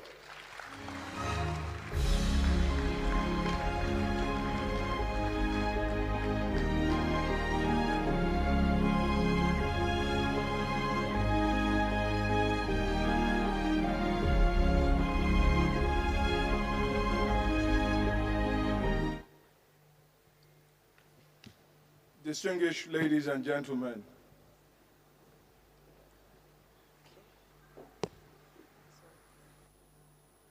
so Herbert was relentless, he was restless, but he was also fearless. I think it's important in celebrating him to understand that he had relentless determination. His ambition, he was restless because he needed to achieve.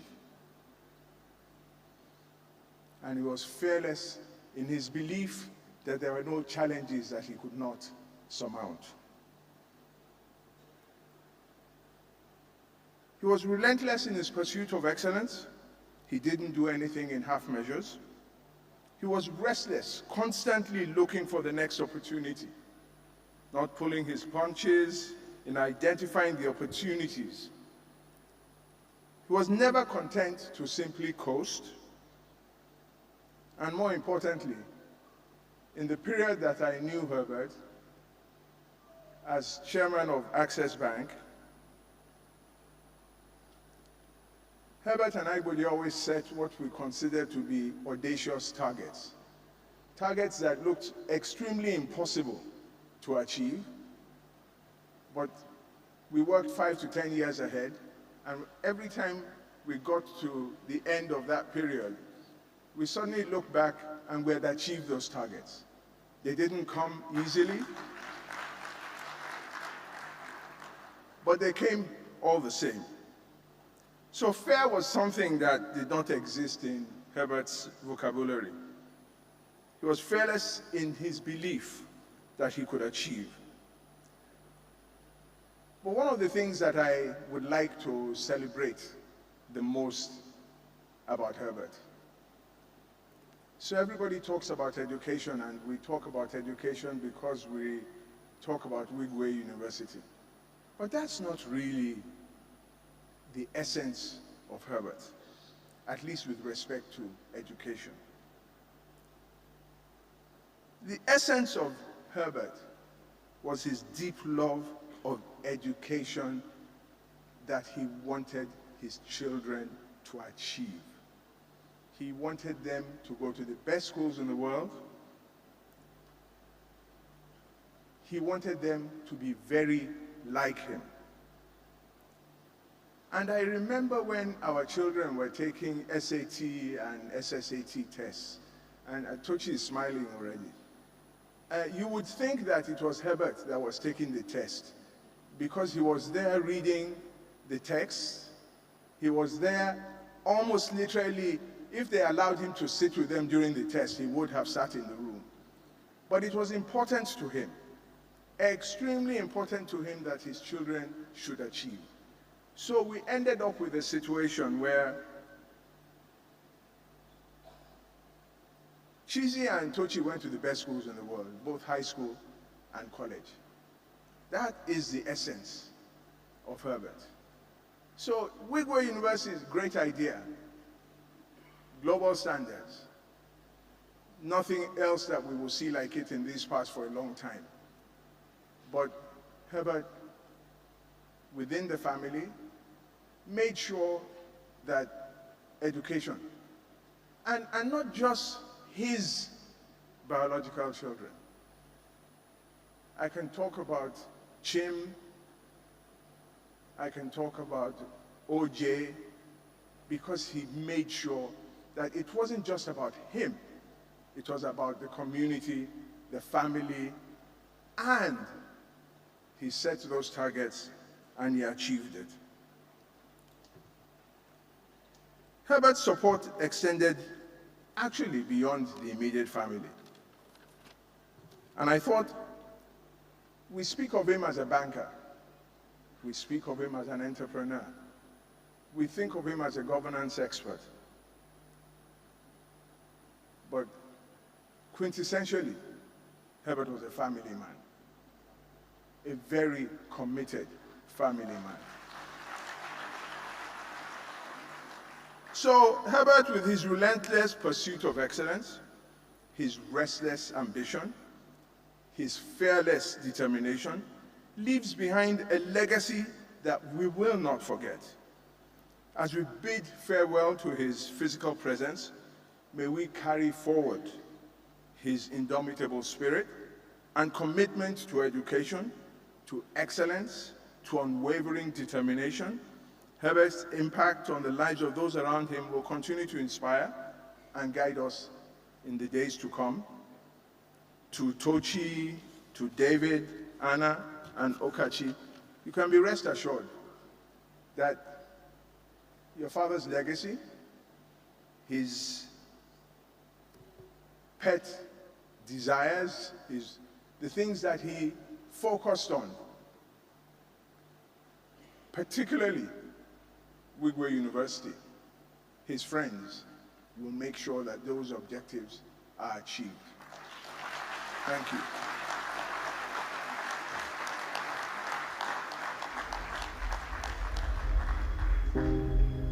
Thank you very much, Mr. Wigwe. But please put your hands together properly for him.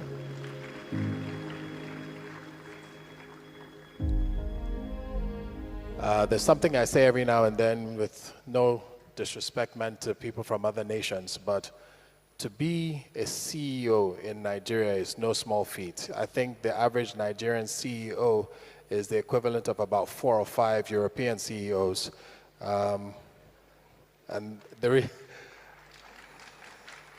reason I say this is because they have things to think about and worry about that people in other countries are not tasked with, things like power, security, and the unique nature of the Nigerian mind that they have to tackle. So we want to speak to Herbert as a CEO, and to be a successful CEO, it takes quite a lot of support from beneath, in terms of the structure, but also it takes a lot of camaraderie from those around you. So we would like to introduce that segment now, Herbert the CEO, and we'll have a few speakers in this regard. Now for Herbert, he had a team of people who helped him in terms of making the work lighter. He was a man who moved with a group of people, like I mentioned earlier on, not just to lead them, but also to show them the way and raise up other leaders like himself. The next set of gentlemen I'm inviting on stage are people who served Herbert as personal assistants. And beyond just what he presented in the workplace, we have people who had really close connections and close moments with him. And we look forward to hearing their own experience of Herbert as CEO. And so please help me welcome to the stage Efoli and Tunji.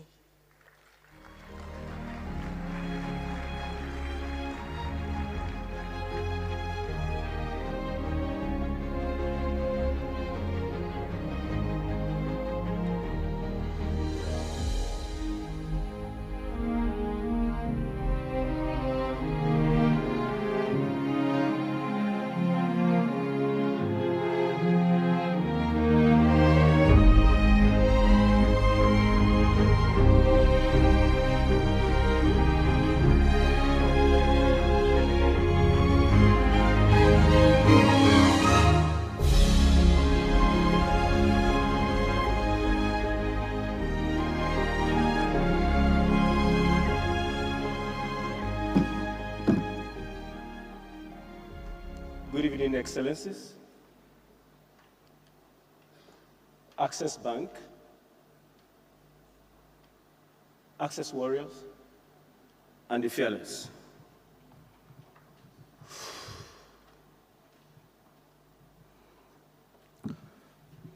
My name is Tunji Olormai.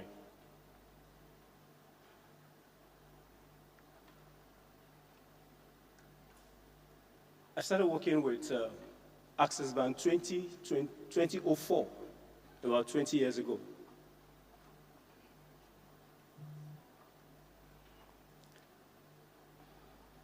I started as an escort driver attached to Mr. Ike in Mekwede. I worked with him for 2 months to 3 before I was deployed to work with Mr. Herbert Wigwe, late Herbert Wigwe.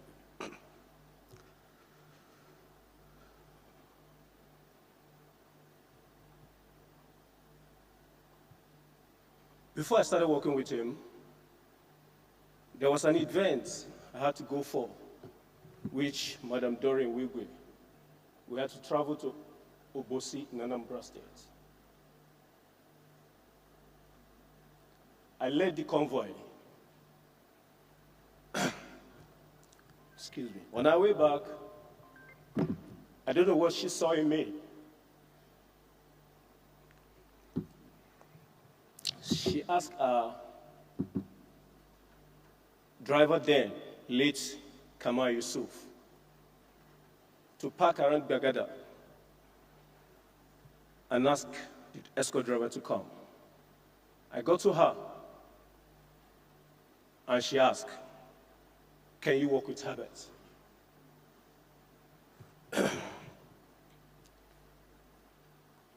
I said yes, but I have some few concern.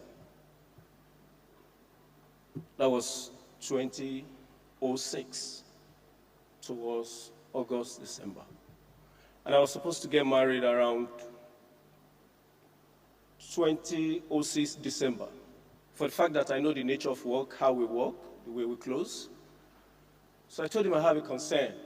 I told her I have a concern. The woman said, "We will look into it."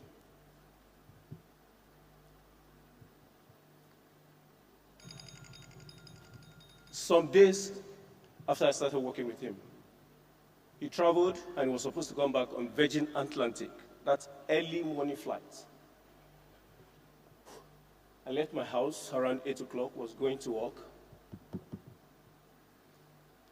I got into a popular event then in Lagos called One Chance.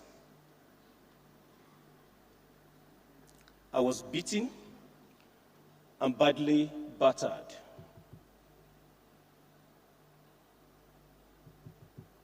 I managed to get home. Tochi here found out that this was the situation. Immediately the father came in the morning. I'm sure Tochi mentioned to him. And while we were going to work that same morning, he spoke to the present CEO Access Holding, get my driver a car. And that was the beginning of the benefit a lot of junior staff today do benefit in Access Bank buying fully depreciated cars, which are still very good on Nigerian roads.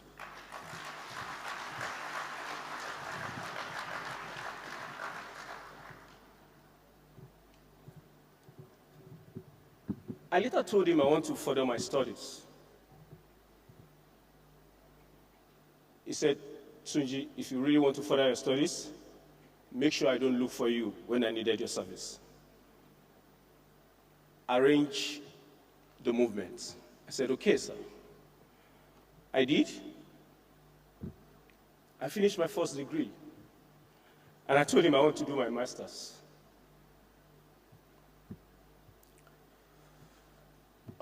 All through the way, he's been there.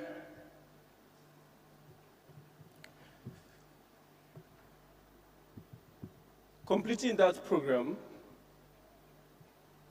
one early morning, I went to thank him for everything, and he needed more. I told him now I'm a graduate. I needed something else to do rather than driving.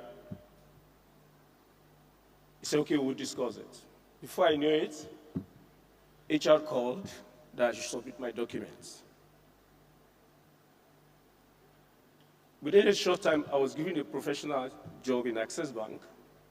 I work in administrative departments.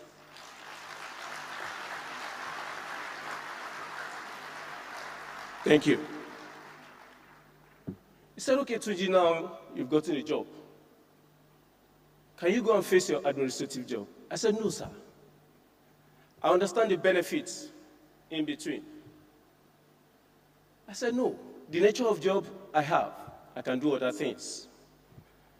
I can work with you and also do my administrative job. He said, okay, if you think you are fine. We went ahead. Appraiser comes. He's always supporting me. Family-wise, he's always there. I know one thing about him. You cannot easily approach him if you are not prepared. He might not be smiling, but he's ready to support you all through the way.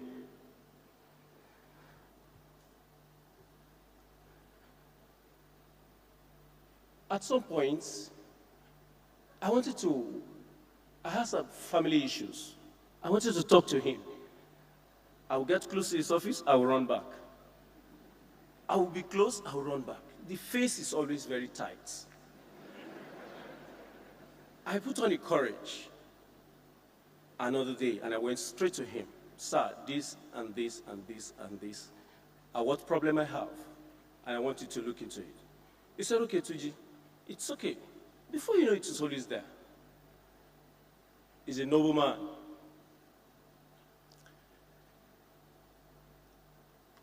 I had many opportunities through him, and today,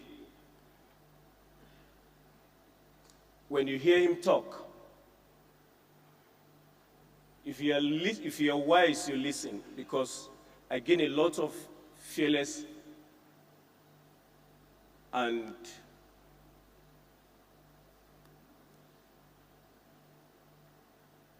strong drive from him. The nature of work I do made me to learn that whatsoever you hear dies inside you.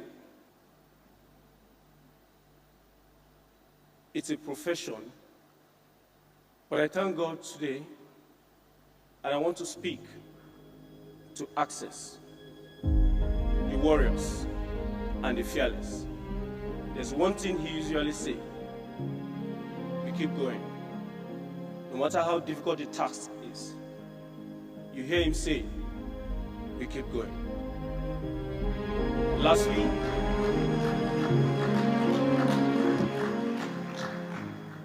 in my conclusion, I worked with him for almost 20 years.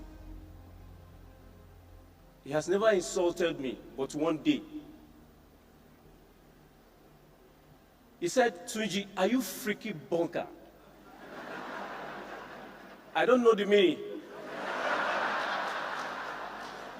I felt bad for some days. But before the week runs out, the late Herbert Wigwe did something wrong, and he said the same. Chizzy, are you freaky bunker? I said, okay. I'm sure he doesn't have any arm. He doesn't have anything inside him. He's just trying to see that I do something right.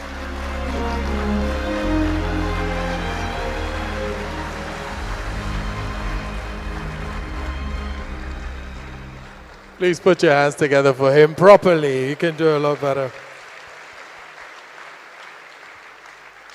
Thank you so much, Tunji, for sharing a bit of 20 years working with Herbert. And now we have a Foley.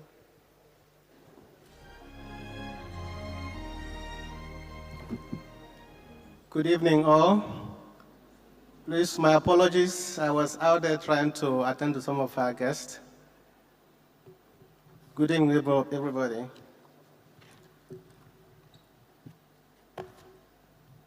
I've known Dr. Herbert Wigwe for 21 years, 23 years, 1 month, and 9 days.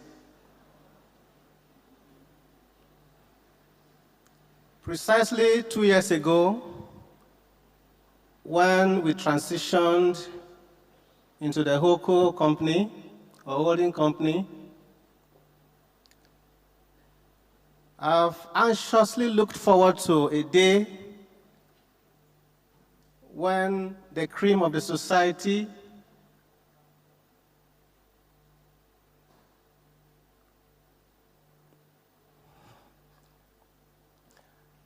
and captains of industry the world over will converge and celebrate my boss at his retirement, which he was planning and working towards.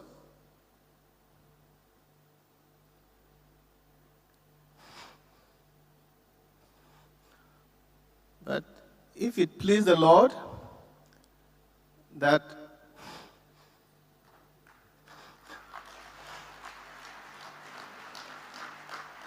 we celebrate him the way we are doing today, we cannot question God.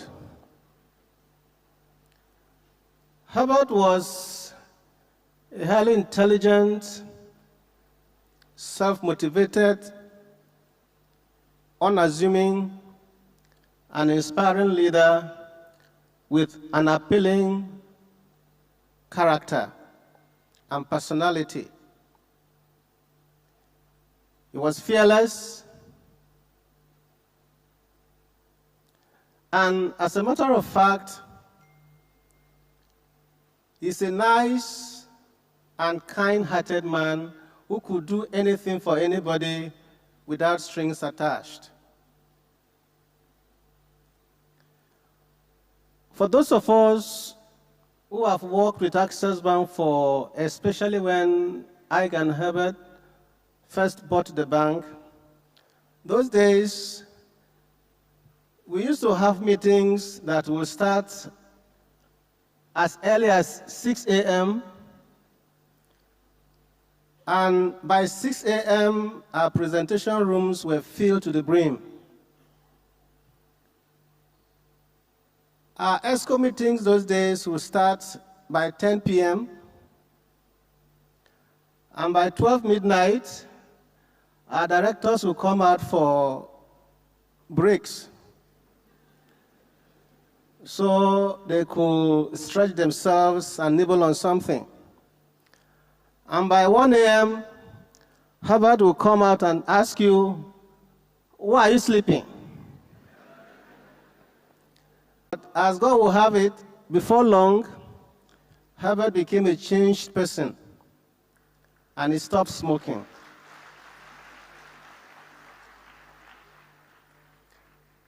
What I do not know is whether it was my prayers that changed him or whether it was the fact that he had godly parents who were praying for him, or it was the banking tsunamis, the horrible experiences we went through when they first took over the bank. But whatever happens, whether it's my prayer or the prayers of the parents, or the horrible experiences they went through, because in the history of Nigerian banking, I don't think there are any bank CEOs who saw what Herbert and I saw. But God was with them, they went through it all, and here we are today.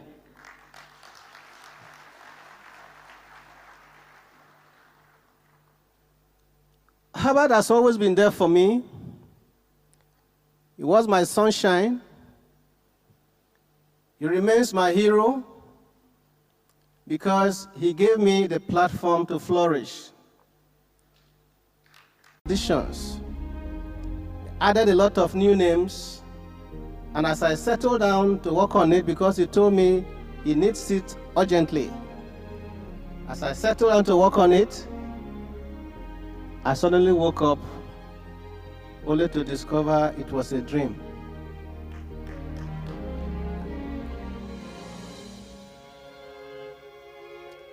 Herbert left us with a legacy of hard work, a legacy of fearlessness, a legacy of excellence. And I believe the message he has for every one of us here is that we must not let that legacy die.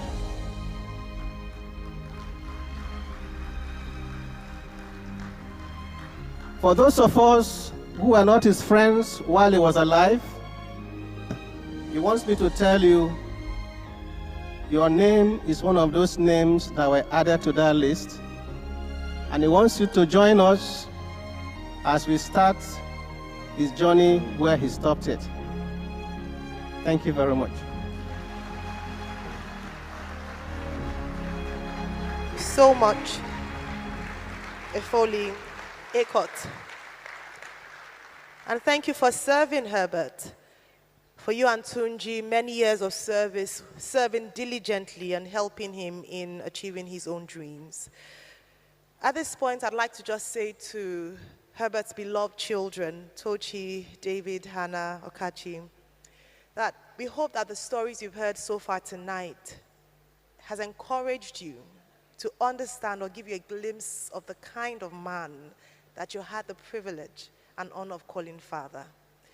And we understand it's a difficult time, but we trust that the stories and the memories tonight would give you the strength to know that you had a phenomenal dad. If there's something that I think he would want for all of you, is to grow up to be individuals, to live your life. Don't try to be him. Don't try to do the things he did. To be you. Be you. Live your own life, because one thing about Herbert is that he did it his way. And to help us just celebrate that one more time, ladies and gentlemen, please make welcome to the stage Dare Art Alade as he sings that song, My Way.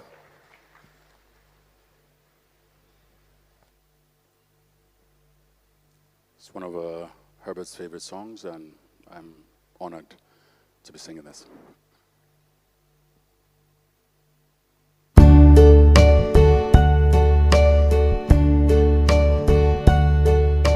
And now the end is near, and so I face the final curtain. My friends, I'll say it clear, I'll state my case, of which I'm certain. I've lived a life that's full. I traveled each and every highway, and more, much more than this. I did it my way. Regrets, I've had a few, but then again, too few to mention. I did what I had to do and saw it through without exemption.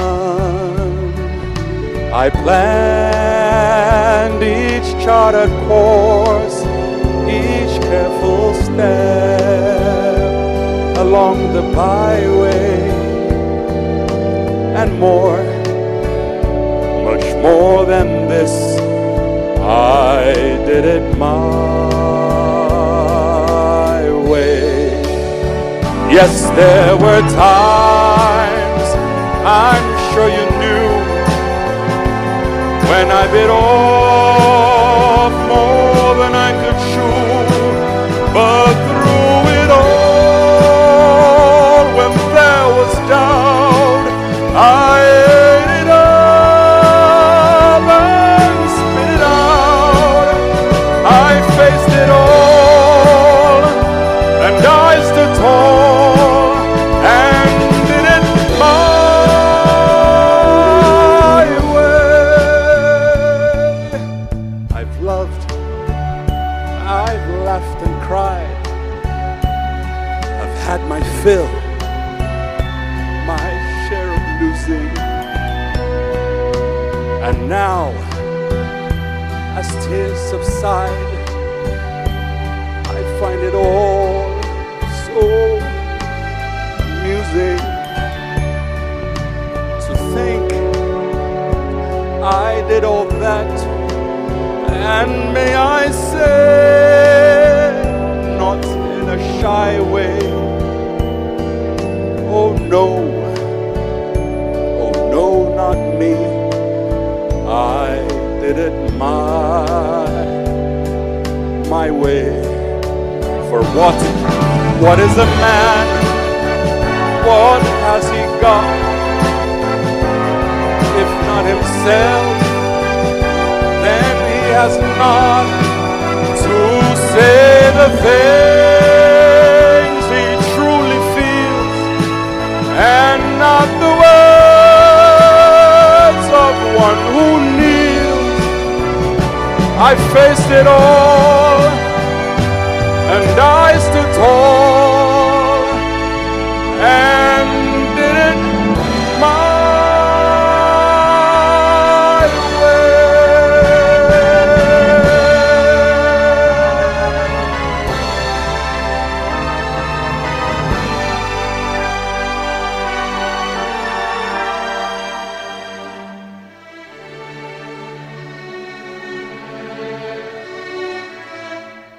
Yes, it was my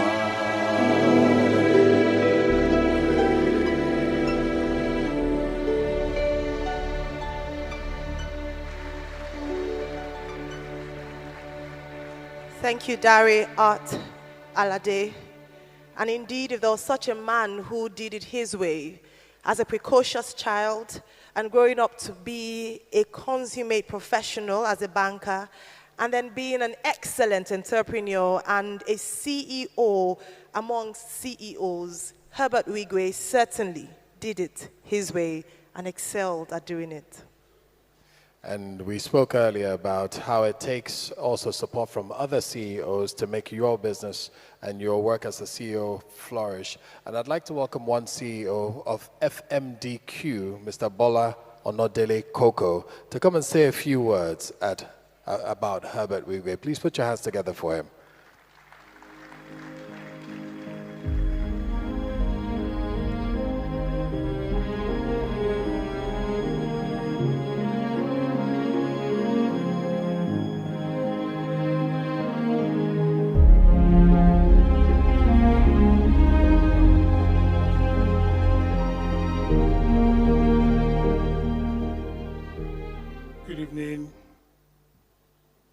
Distinguished guests, Your Excellencies, Honorable Ministers, Governor of Central Bank of Nigeria.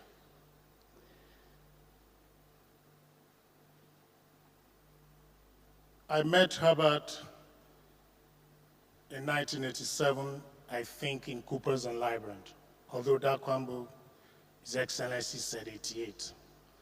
But I entered in 1987. Herbert valued relationships. And the first time that was tested, or that became known to me, was when I was in a relatively small bank. And I told Herbert I'd joined the bank, and he asked me what my plans were. Herbert and I had just moved to Access Bank. And he told me to consider trade finance after I shared with him what I was going to do in that bank. And I told him I'd not done trade finance, and he said, I will help you. When we have transactions, we will call you. And in less than 3 days, I had not prepared a team. Herbert called me, and he said, Coco, the first transaction was here. So I told him no team yet, and he said, don't worry, the team in Access Bank will work with you, but be on this transaction. Less than a month after, Herbert called me and said, Coco, you have to be in Abidjan. And I said, what was happening in Abidjan? And he said, Afrexim will be having a conference. You have to meet the executives there, and they support trade finance. So I flew to Abidjan, called Herbert, and he said there'll be a team, the first meeting of the presidents and some, bank CEOs, and I should attend the meeting. And I said, Herbert, I've not been invited. And he said, yeah, but follow me, just follow me. We entered, and of course they were checking names, and Herbert held my hand, told the person at the gate, this is Coco from Nigeria. He has to come in. And I entered the place with Herbert. I had meetings. I was listening to all this for the first time. And when the session ended, I said, so Herbert, we'll see. He said, CK, there's dinner. We have to go with them. Again, I was not invited. Herbert pulled me in. We finished, and I said, Herbert, so later I said, no, we're going to have drinks with them. So this time, of course, the population was reducing. And there I was with Dr. Rama and the former president of Afrexim, with Herbert having drinks. And from that point, I got initiated into trade finance, and it was Herbert. We were articled clerks in Coopers and Lybrand. Then I drafted me into this FMDQ thing. And after some years, I called Herbert and I said, you've done a green bond, you've issued a green bond. I'd like to discuss it with you. Where are you? And he said, oh, I'm in London. And I said, interestingly, I'm in London as well. And he said, come to our office. I think it's around Bank Station, I can't remember very well. And we got in there. I got there before him. He arrived and we spoke. And after a while, I said, Herbert, I want to discuss the listing of the green bond. And he said, Coco, I don't like what you do. I said, what have I done, Herbert? I said, do you know for how long we've known each other? You cannot be asking me things like this. You just have to assume that it will be done. We're going to list on FMDQ, and we're going to list on NGX as well. And that was the end of the meeting. I said, do not ask me.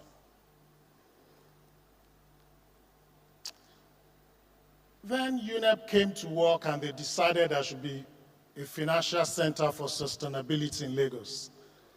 And the industry decided FMDQ should be the secretariat. So after we accepted, I called Herbert and I said, I know you've done a lot in sustainability, but I've just been made chairman of this sustainability agenda and I need help. And he listed the executives of Access Bank that I should work with and said, you must know we've done a lot on sustainability. The day we launched the Green Board Market Development Program, he said, Coco, I won't be there, but Roosevelt will be there. And Roosevelt spoke eloquently. And that program is on and doing very well. Financial Center for Sustainability is doing very well. Herbert was not just about banking.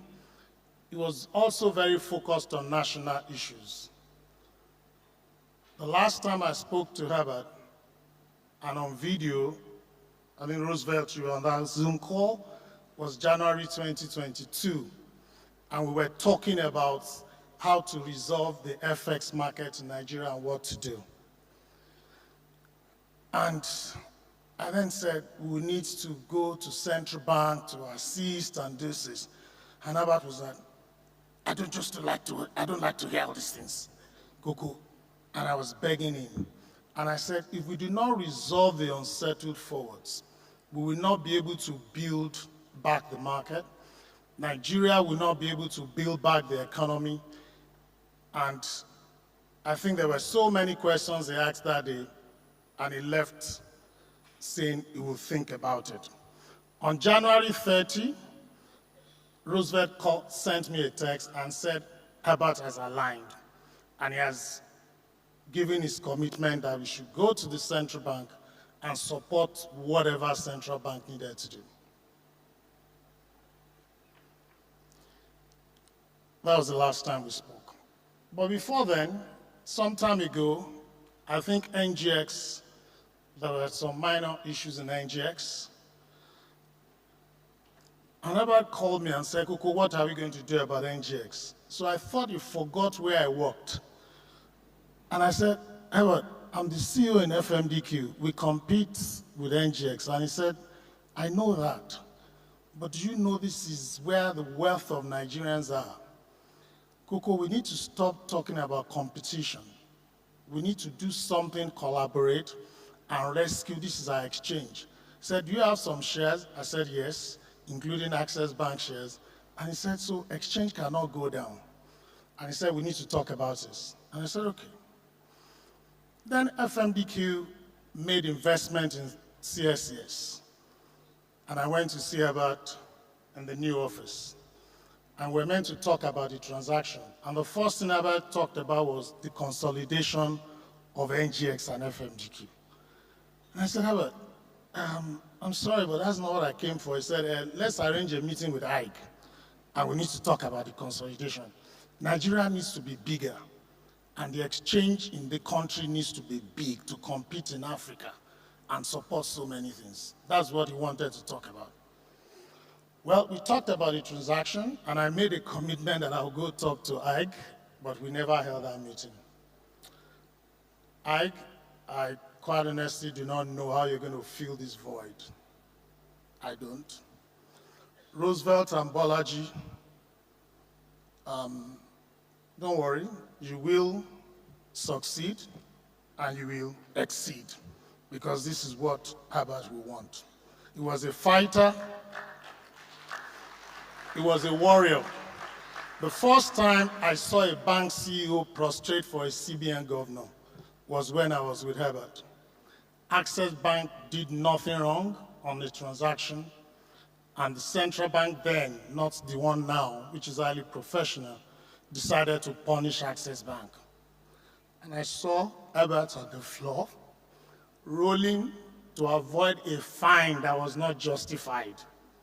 Once it was a Renaissance Hotel on Isaac John, and he called me and said, Coco, be coming.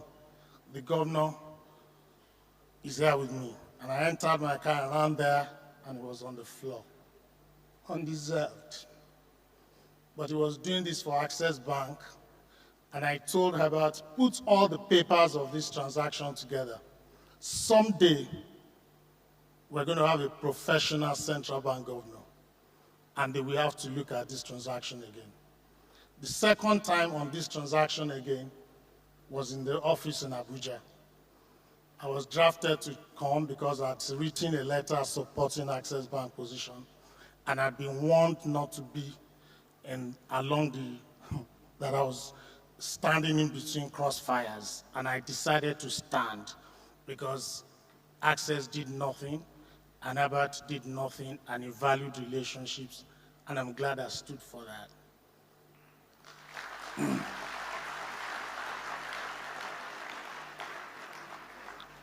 Adieu, Herbert Wigwe, Habito, as I used to call him, the fearless, the enabler, the motivator, the supporter, a wonderful friend.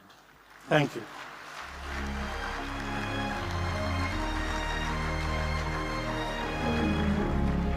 Thank you very much, Mr. Bola Onodele Koko. He spoke about Herbert prostrating, and that is no surprise to most of us, because respect is something that both Herbert and Igboje were brought up on. Respect, first of all, for God. They never cease to give glory to God in every meeting that they've ever had. Second, respect for their parents and the elderly.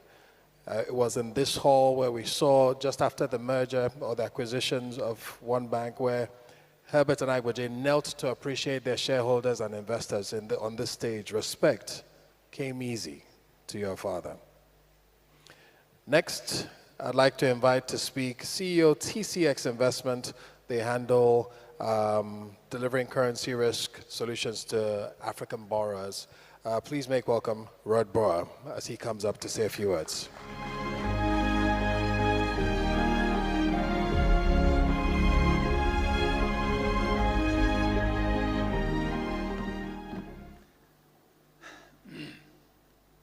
Thank you very much for having me. Herbert and I met for the first time about a quarter of a century ago, right after the Nigerian elections. And I set foot on the ground representing FMO, the Dutch Development Bank at the time. And ever since, I followed developments in the banking sector, but especially with Access Bank closely. So when I heard your host say that the European CEO is 25% of a Nigerian CEO, I realized he's been very generous. The Nigerian market that I found at the time was in need of great people, with drive, passion, ambition to move it forward. When we met for the first time, it was immediately clear Herbert was one of these people. Shortly after that meeting, Herbert followed up and visited us in The Hague. And he did actually exactly what we did with our Nigerian partners. He did a due diligence on FMO, the Dutch Development Bank, because that's the way he saw business. Equality of institutions was as self-evident as equality of people, a value that we shared. From here on, we built a professional relation based on a strong personal connection that would grow into a long-distance friendship. Our different backgrounds enriched and strengthened that relationship, as it gave us more to learn from each other. I am grateful for having been part of that. And moreover, Herbert and Ike showed me how deep a friendship can go. Our relationship deepened alongside the incredible journey of Access Bank. Visiting clients in Port Harcourt with Herbert is one of my fond memories. And soon, FMO became one of the first international partners of Access Bank Nigeria. Thank you. One memory I have is that Herbert could be convincing. When Access Bank had to deliver on the increased minimum capital requirements imposed by CBN, Herbert and Ike flew in to discuss with Arthur Arnold, FMO's CEO at the time, to fast-track the conversion of FMO's convertible loan into equity. The meeting was just before Christmas. The deadline was January 1st. I witnessed two warriors that did not come to fight, but that also would not leave until they had won. In my 16 years, thank you. In my 16 years at the institution, I have never witnessed a more efficient process. And of course, the conversion happened. It was the first of many impact initiatives that were jointly done with Access Bank. And I'm not sure if you are aware, but the Nigerian banking system defined the Nigerian sustainable banking principles more than a decade before any European market defined their sustainable banking principles. Another fond memory is one of our dinners. It was an Italian restaurant called Imperio Romano at the Amstel River in Amsterdam. Herbert had his best ever sea bath. It was baked in the oven in a crust of sea salt, so no flavor could escape the dish. He enjoyed it. With Ike and Roosevelt, we discussed, laughed, and shared a glass. And we discussed the sometimes quite visible differences between the Nigerian and the Dutch culture. Herbert surprised me with his liberal spirit, explaining that every human being should be free to pursue happiness as long as it does not infringe on the freedom or happiness of others. He showed me a prejudice of my own, as I had not expected a Nigerian banker to be more liberal than many of my countrymen. Herbert explained that evening his conviction that people should be given the tools to develop themselves and then take the responsibility to actually do so.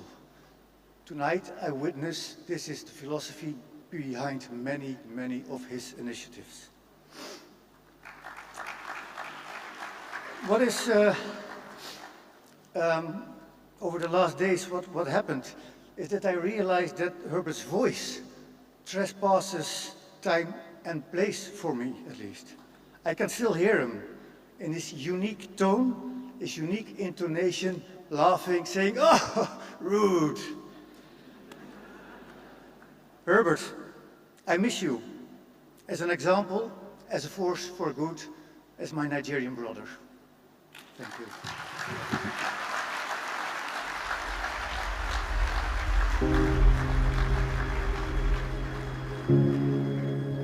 Thank you very much, Mr. Brower. And now to close this particular chapter of Herbert Wigwe's life, Herbert, the CEO, would like to invite on stage a man who not only shared business interests with Herbert, but also transcended that relationship to be a close associate and friend. Please let's make welcome the founder and CEO of the Dangote Group, Alhaji Aliko Dangote.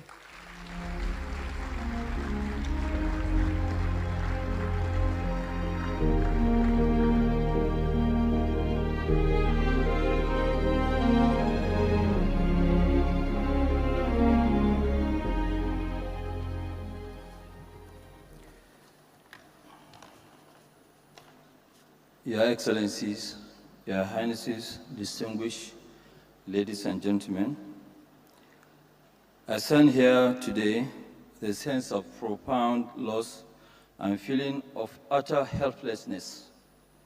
I feel very, very helpless because I could not prevent the tragedy that befell my friend, my brother, my mentee, and a very, very loyal friend for that matter, Herbert Wigwe, CFR, his beloved wife, Chizoba, and his son, Chizi.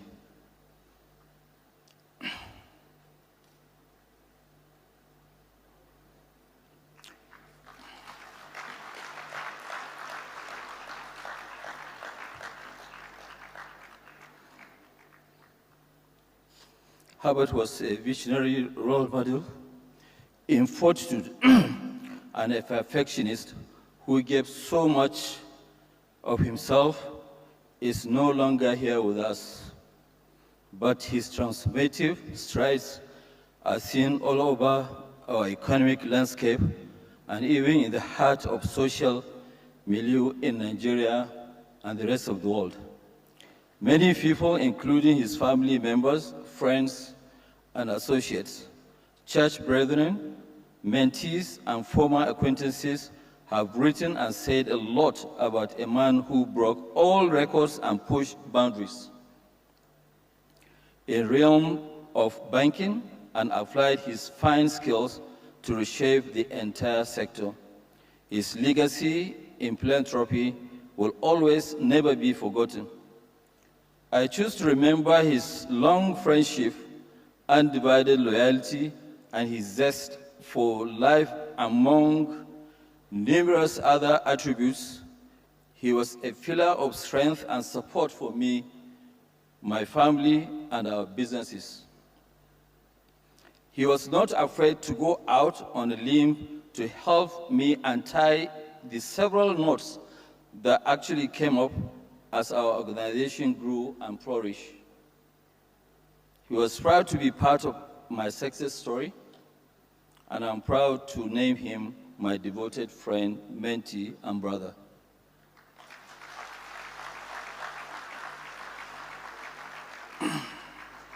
Herbert's wise counsel and relentless support was central to the growth and expansion of our organization, the Dangote Group. My family and I will forever cherish his warm friendship and heart of care. It is really very difficult to find another Herbert. I owe him an eternal debt of gratitude.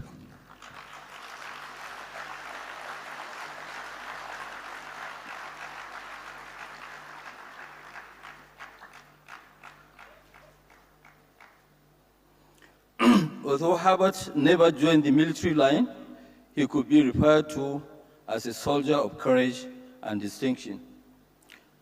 The incredible courage he exemplified in overcoming adversity and the discipline he manifested in achieving managerial standards of the highest order was awesome. His inexhaustible energy and the capacity for total concentration was extraordinary outcomes gave me the ray of hope, strength, and unflagging zeal to keep sight on my ultimate goal in my business. His big push led my foray into the previous uncharted oil and gas sector, which is now central to our growth as a conglomerate. Herbert will always remind me that, look, my mentor, we will get there, just hang in there, and we will beat any imagination.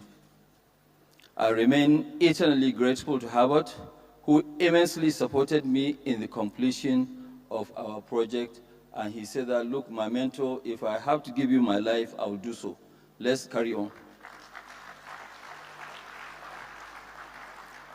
Herbert's courage was second to none, and he was really, really fearless. He was never scared of anything. Herbert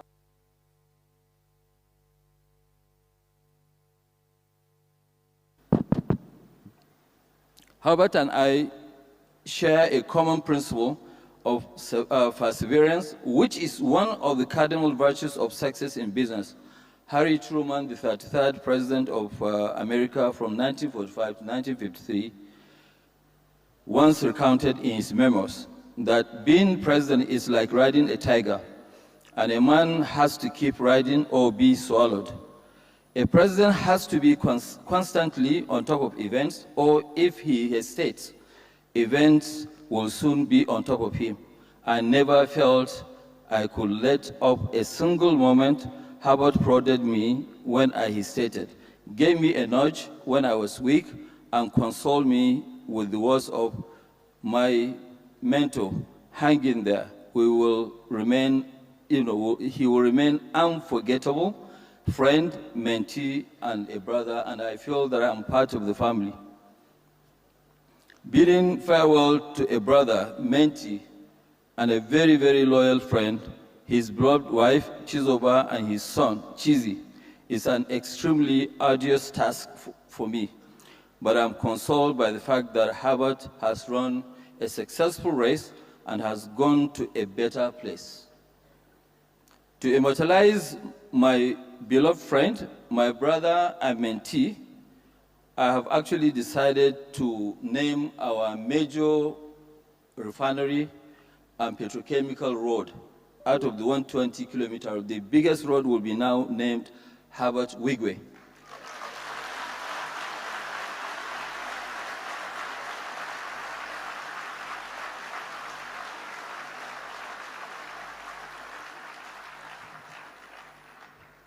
Because what I want is that after we have all gone, people will still be there, visit the refinery, and they will find out who was this Herbert Wigwe. He was a man loved by all, and his boundless energy and uncommon zeal resonated in a life worthy of emulation. His friends remain a template in loyalty. May the Almighty God grant him and all the departed eternal rest, and give the entire Wigwe family, which I'm part of, the fortitude to bear this huge loss. Herbert Wigwe, rest in peace. Thank you.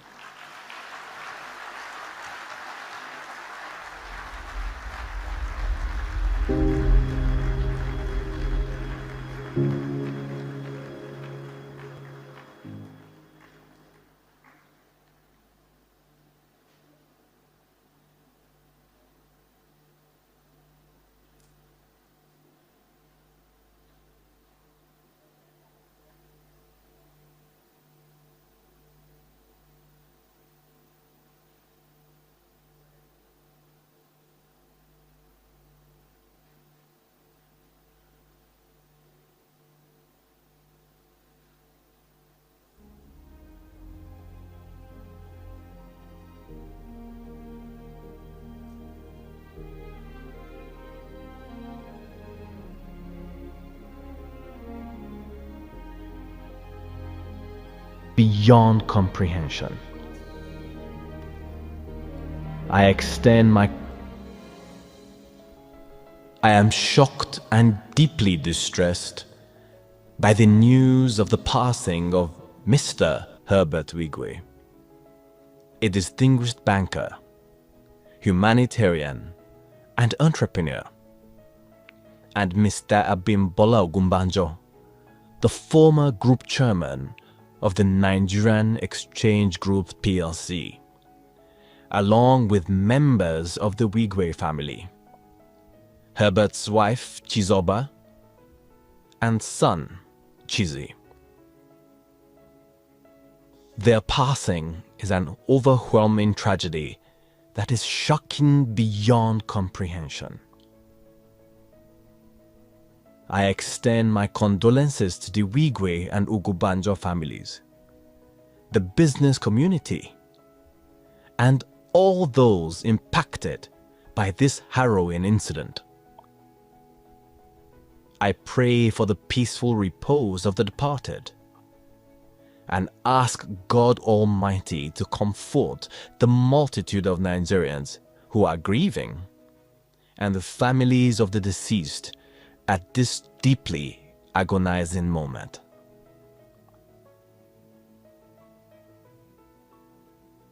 France has lost a friend, Herbert Wigwe, president of the France-Nigeria Business Council, a humanistic and talented entrepreneur. He tirelessly worked to strengthen the relationship between our two countries. Our heartfelt thoughts go to his family and loved ones. I see myself as heavily bereaved in these circumstances, as you very well know my personal relationship with Herbert and your family, from our time in the army in Kaduna in the early 1960s.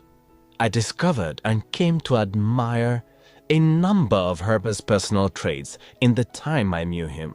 In 57 years of fulfillment, an uncommon accomplishment, Herbert made an extraordinary success of his life, becoming one of our nation's foremost entrepreneurs and businessmen who had expanded his already awe-inspiring horizon and inspired an entire generation of confident Nigerians.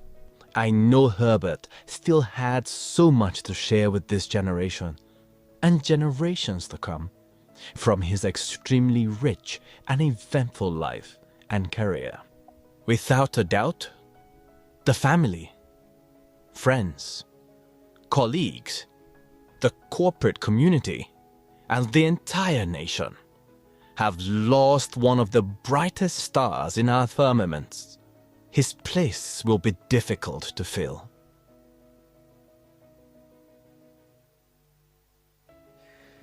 Well, I deeply admired Herbert's commitment to widening the circle of opportunity for young people in Nigeria and supporting humanitarian work around the world. Though words cannot ease the pain of such a tragic loss, I hope you will find comfort in each other's love and support during this difficult time.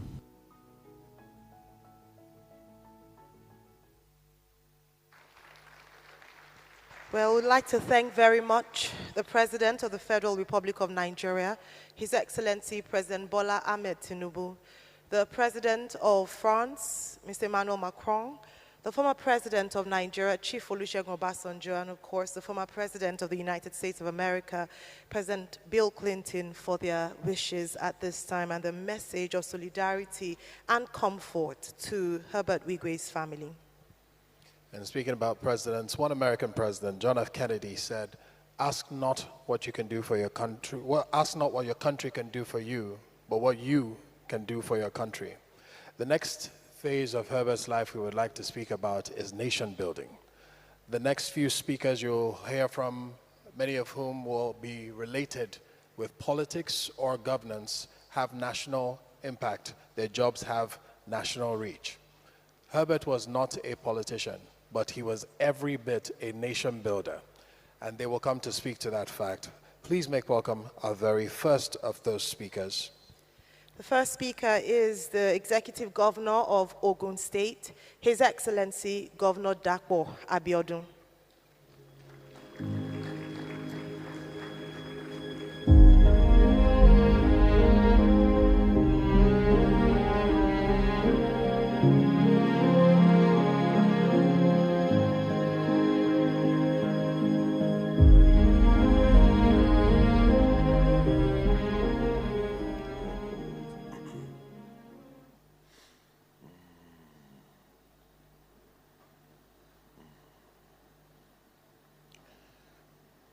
Your Excellencies, the Wigwes,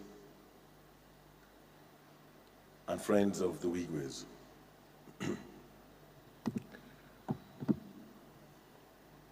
This is indeed a very tough season for all of us.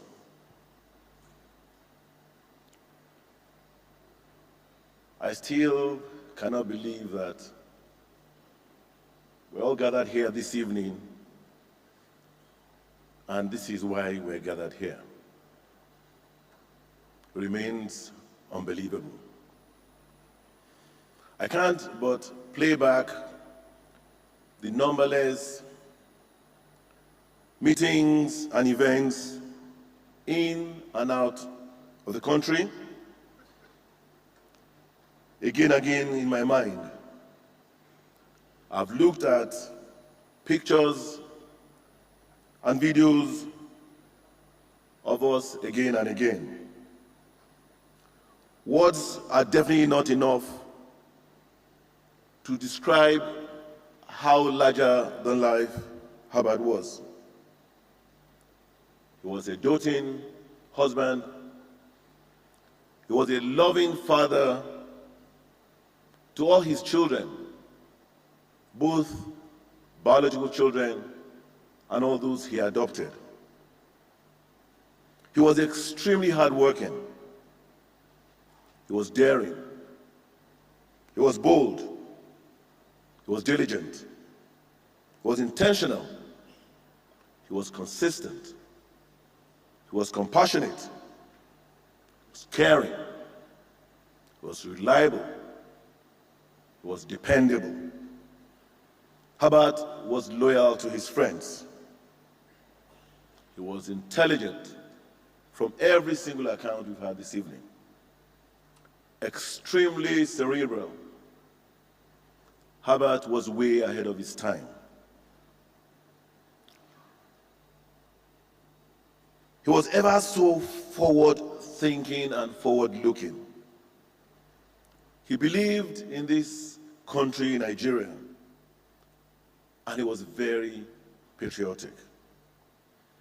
He did everything to support and promote the cause of this country.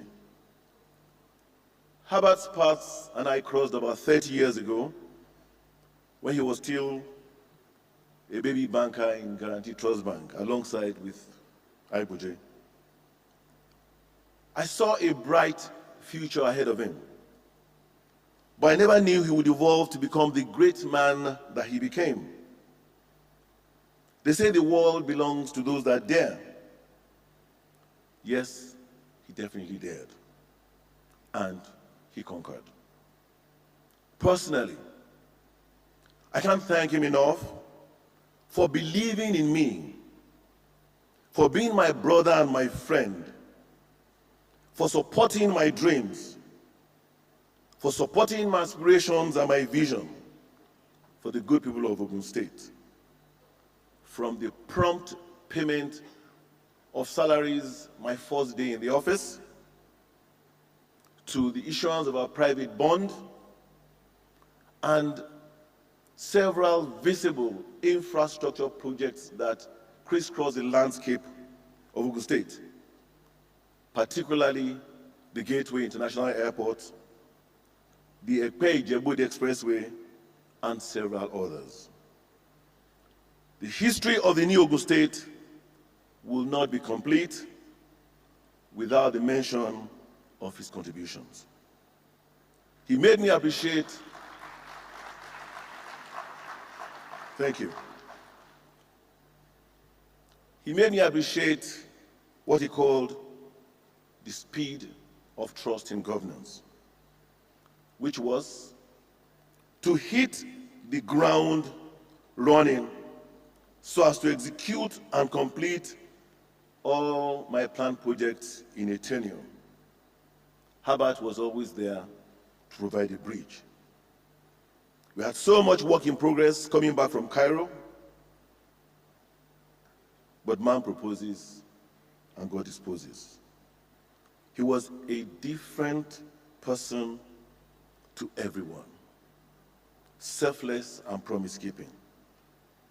I want to thank him again and again. God has called him home at the time of his choosing. We mere mortals see this as his prime. But God indeed knows why he allowed this alongside with his loving wife, Chizoba, and his dear son, Chizi, who's like a son to me. The blow and void of your departure, Herbert, will be extremely hard to feel. Still feels like a bad dream that I'm going to wake up from, and Herbert would walk in anytime and say, "What's wrong with all of you guys? That was just a joke." I'm glad I honored your invitation to dinner at your new home, which has turned to be the last supper. Your name could easily have also been Impact, because you touch lives across the world. We all weep and grieve because of how much we love and miss you. You've lived an impactful life. The other day, someone said to me, "Dapo, did you know that Herbert has a street named after him in Beirut?" I was like, "Is that so?" Because Herbert also impacted the lives of people in Beirut. Herbert lived 2 lifetimes in one. Herbert, Chizoba, Chizi, did not do anything wrong to deserve what happened.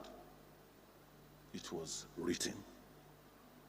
It was their preordained exit.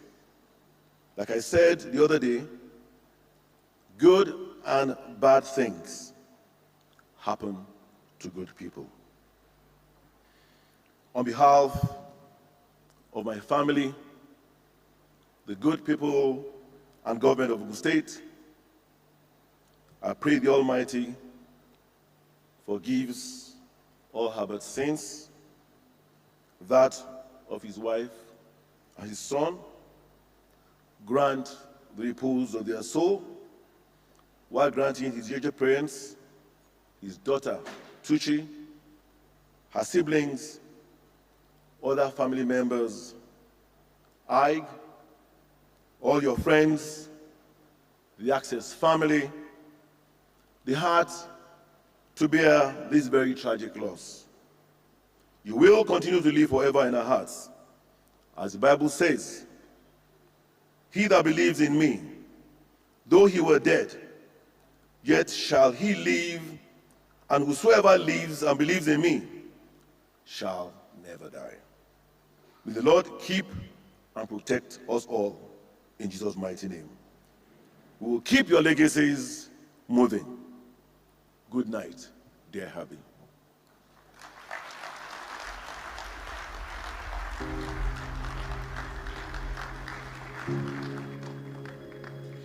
Thank you very much, Your Excellency Dapo Abiodun.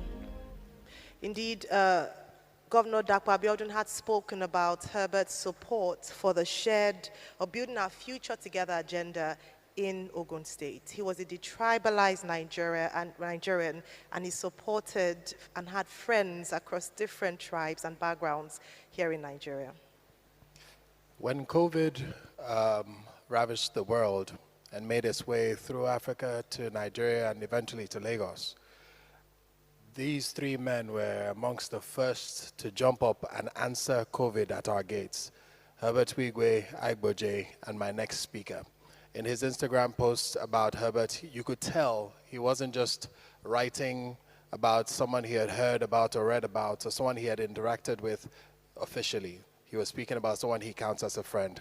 Join me and welcome the Executive Governor of Lagos State, Babajide, His Excellency Babajide Sanwo-Olu.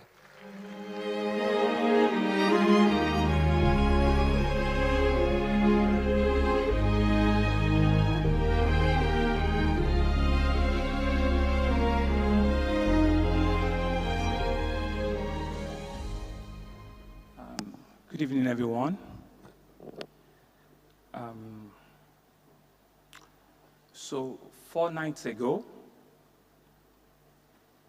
was actually on Friday night. I was scrolling down my phone, trying to look for some other guy called Herbert. And mistakenly, it was our Herbert, my Herbert, my friend, my brother, my advisor, Herbert Wigwe, whose number popped out again. Why so? On Thursday, February 8th, he and I chatted and spoke for a while. And so, with phones, the name and the last conversation will be the first that will pop out. Very usual of him. Excellency, my radar says you are in London. I said, my chairman, you are wrong this time. I'm on my way from Beijing, China, and I'll be getting home tomorrow. But of course, the very next, I called Shola. Where exactly are you? We're in London. Ah, there goes. And we chatted, and I said, we haven't seen this year a lot of times.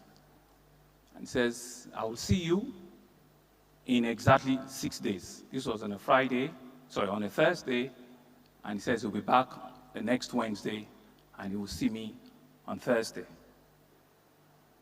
Of course, he still called me back later that night to complete the chat message that we had. And he said he was just coming out of his board meeting, and we will see as soon as he gets back. This was the last conversation that I will keep for a long time on my phone. I knew Herbert Wigwe about 34 years ago with his old school friend. I'm sure he's sitting here somewhere, Kaudi Ayeni. Kaudi and I were childhood friends. And I was working in an oil service company then, and I think he just joined Capital Merchant Bank. Those days when we have our 6 weeks on and 3 weeks off, you come to Lagos. You come and eat under the bridge with lunch or vouchers with your friends in the financial world. And I used to envy them a lot, because back then, it was only safety boots and T-shirts that we have. But they had well-tailored suits that they got from Quayside behind Mandelas. And so with the lunch or voucher, we'll go under the bridge and have something to eat. We all moved on. We all got married. And from time to time in Guarantee Trust, Kade knows the story. From Guarantee Trust, Herbert was being a fearless banker way back then.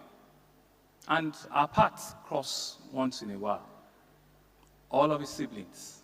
Emeka, we met on the street in Lagos, hustling. Joyce, we met professionally. Peggy, we met in the banking industry. Stella, I just met her. But it's been an interesting journey together. And a few times in and out of the banking industry, in public service, we will meet now and then. And he's always a man that has good things to tell, had good stories to share, had a lot of encouragement to give. Of course, we're fast track. I became the governor of Lagos State. And our friendship, our brotherly friendship, blossomed further. Herbert was one of the very first people that supported my ambition generously. And I said to him, brother, I'm not going there to disappoint you. I will leave, I will work, and I will come back to represent the friendship that we all have together. And he said, count me in. I will give you all the support that you require. Him And my other brother, Iboje, had given me the support from the very first day as the governor of the state. It's countless, it's numerous, it's unbelievable how a man can truly share everything he has with you. Uche is here, Gilbert is here somewhere. Herbert makes it a point of duty every time he's flying out. He drops in at the Lagos South Marina. His greeting is always the same way. Excellency, you don't give up. We'll do it. No, we'll do it. Don't worry. Those things, we'll get it done. You don't have time, oh? Think about it. It's only 4 years going to come now. Let's do it. Those were his words of encouragement. And he will sit back with his crackers, biscuits. He doesn't take cognac like they do with Carl. He takes Maltina or Malta Guinness. And that has been our journey for the past 4.5 years or so. But COVID gave us another history. Himself, our big brother, Alhaji Aliko, Ike, and a few others here rose up, stood up, and they said, never again will we fold our arms and let this kind of a disease that we know nothing about ravage us. They were supportive of our government, of our country, and Herbert led from the front during the very difficult time of COVID. He supported, he inspired, he encouraged, and he stood with us.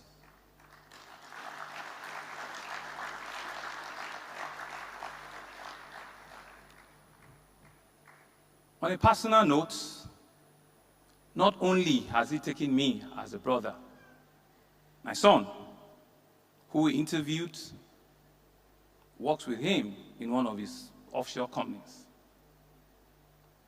My wife, who does yearly women conferences, is the highest donor onto that conference. My daughter, who is trying to catch up on real estate, has been a major supporter of her. I have indeed lost a big friend, but the story doesn't stop there. Herbert and Ike, sometime last year, after the second term election, they said to me, Excellency, you don't have time again.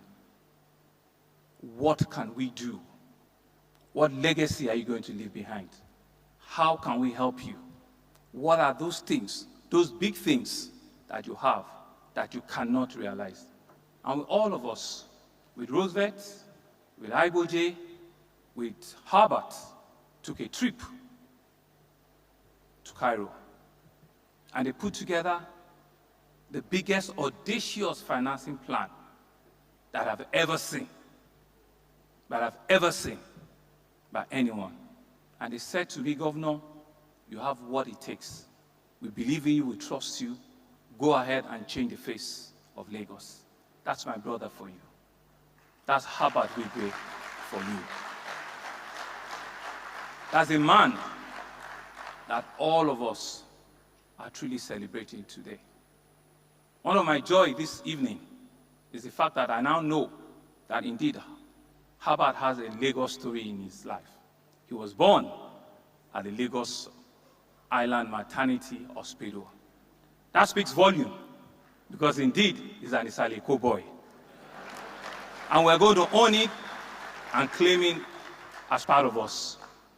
If we're a city that gives citizenship at his place of birth, you will have been given the citizenship of Lagos Island. And we'll do something with that name and Lagos Island.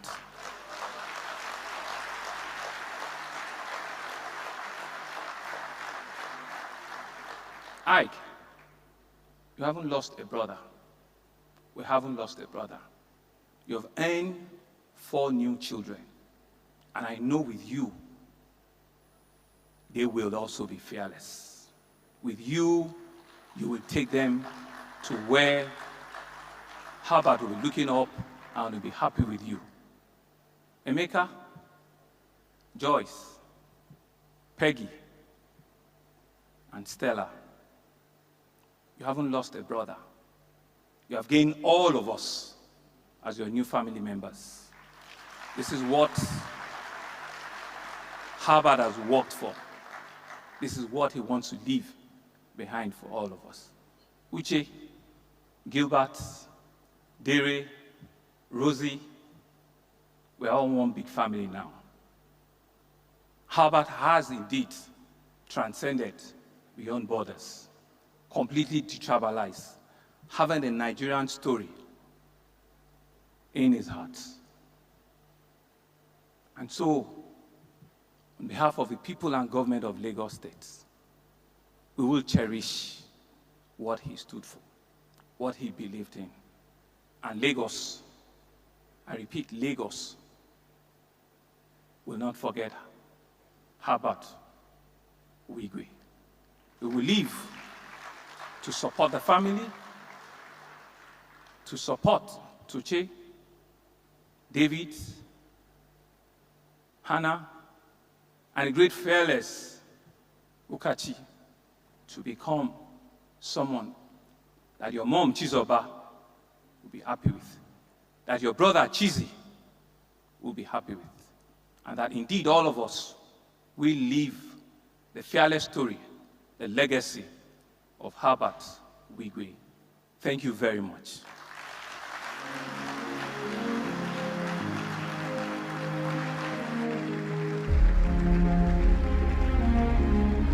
Thank you so very much, Mr. Governor, Your Excellency, Governor Babajide Sanwo-Olu of Lagos State.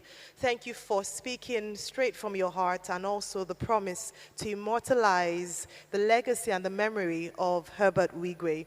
And as you rightly said, Herbert was a man who was very proud of his heritage, being from Isiopo town in Ikwere local government area in River State. However, he was a Lagos boy through and through. And you would see that, I mean, the governor had mentioned he was born Island Maternity Hospital. I was also born at Island Maternity Hospital. I was born a few meters away from Island Maternity Hospital. Where were you born? First consultant, Obalinde. It's still Obalinde. All of us are island children. He was a Lagos boy. I mean, he had companies across the world, but headquarters here in the Center of Excellence, Lagos State. And so we're really delighted and grateful that Lagos State will immortalize Herbert Wigwe. Thank you very much, sir.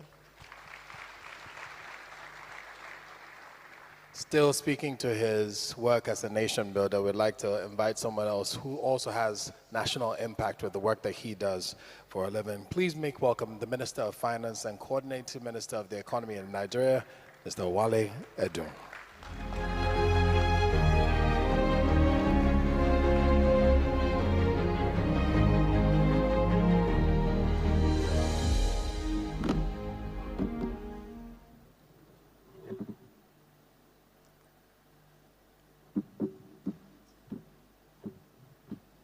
Good evening. As we gather to remember and to honor the memory of Dr. Herbert Wigwe, CFR, and of course his wife Chizoba and his son Chizi. Our hearts are heavy, and we just have to try to encourage ourselves with the wonderful life and legacy he has. Herbert Wigwe was my friend.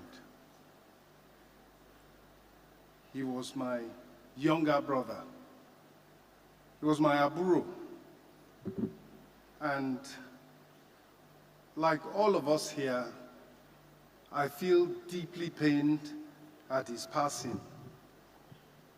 I remember when I first met Herbert, 25 years ago. I was then Lagos Commissioner for Finance. And one morning, as I stepped out of the house, I saw Ike and Herbert striding down the driveway from the gate.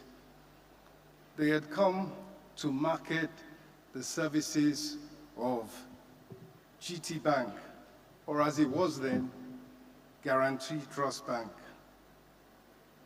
They were young, energetic, vibrant, and brimming with self-confidence.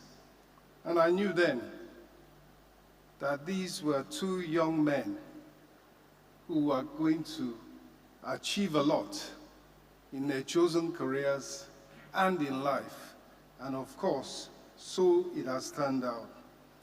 From that time, Herbert kept in touch. From time to time, he would come by and we'll sit in a study and basically go over the issues of the moment. He would come with ideas, options, alternatives as to how to help resolve the financial and economic issues of the day. And Herbert was so full of knowledge, so full of ideas.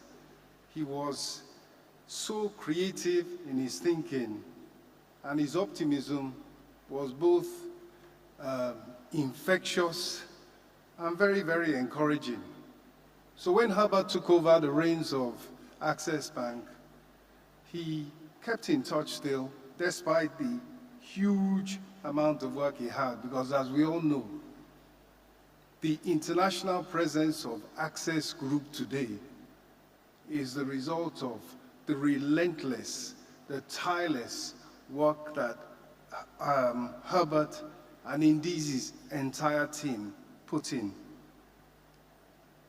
But despite that, he still had time for philanthropy. He was committed to it, he supported, and he gave his time to benefit the arts, sport, education, and of course, he did so much by way of helping good causes and helping individuals. And I must say, personally, Herbert was of great help to me. He, like a worthy aburo, his bank financed some of my construction projects to successful completion. And he also, the Access brand, helped to sponsor my daughter-in-law's polo team internationally.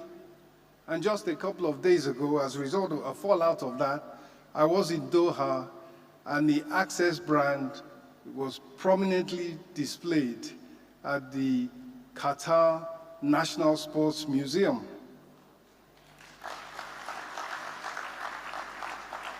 But you know, above all, Herbert gave me his time and his thinking. What I valued most about him was that the man had solutions. He was never at a loss. And so, on January 31st, I got speaking to Herbert, as we normally did, very late at night. That January 31st, at midnight, I told Herbert what I had on my mind relating to the issues of the day. His response was, Egbon, I have an answer. I can help with that. He was in Lagos, I was in Abuja. He said, I will come to see you in Abuja at 8 a.m. this very morning, because by then, of course, it was after midnight. And true enough, at 8 a.m. or thereabouts, we sat together and we shook hands on a number of initiatives that he would undertake with others to help resolve one or two things about the Nigerian economy. That was the last time that I spoke to Herbert. We all know what happened subsequently. And so, We are all missing Herbert.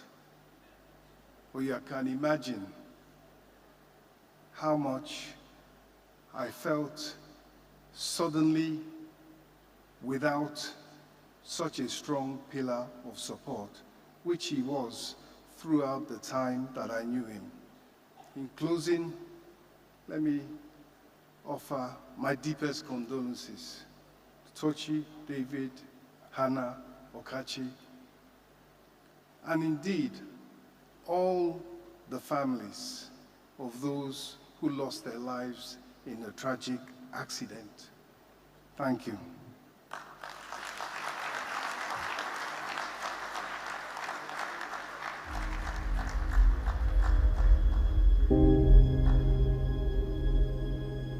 Please put your hands together for the Honorable Minister.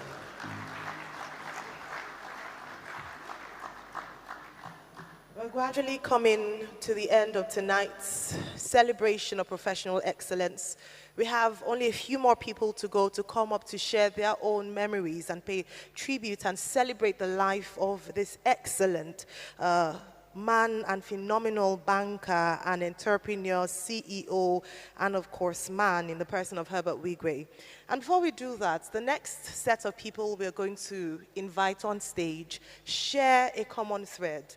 Now, one thing that people know about Herbert is that he had many passions, one of which was the arts. He was, in fact, some people would call his office a museum or a gallery of exhibition.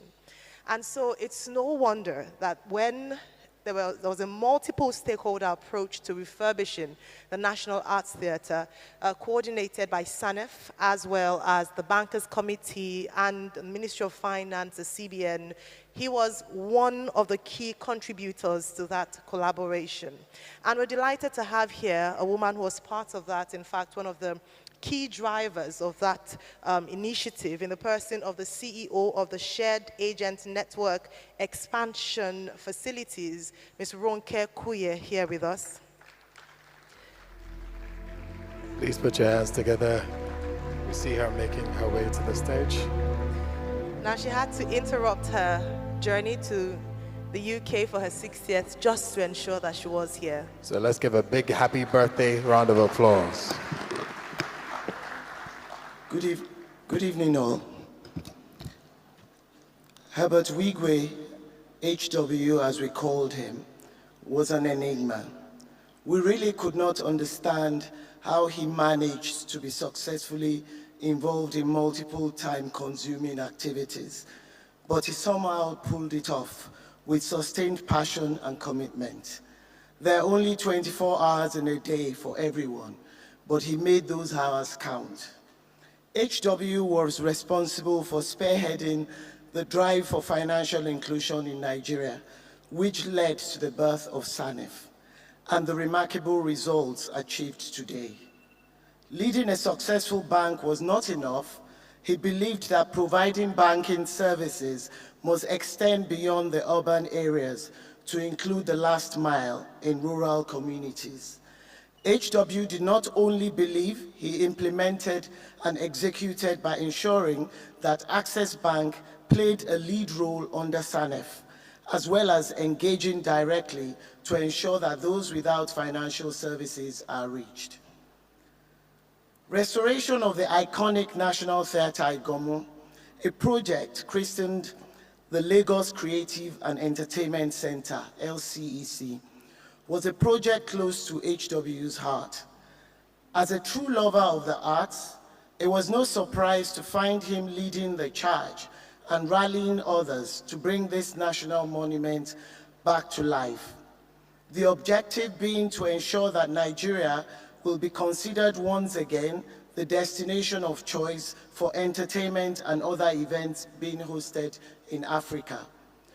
Those of us old enough to remember Festac 77 can attest to the fact that nothing like this has ever been hosted again in Nigeria since then. He often spoke about his belief in the employment and the economic benefits of the arts, culture, and creative industry in general. He was specifically happy that the youth are the drivers of the growth and success of the sector. Herbert worked tirelessly to ensure the takeoff and successful completion of what was known as Phase 1 of the LCEC project, the National Theatre. It was obvious from the beginning in 2019 that this would be a difficult, resource-demanding project.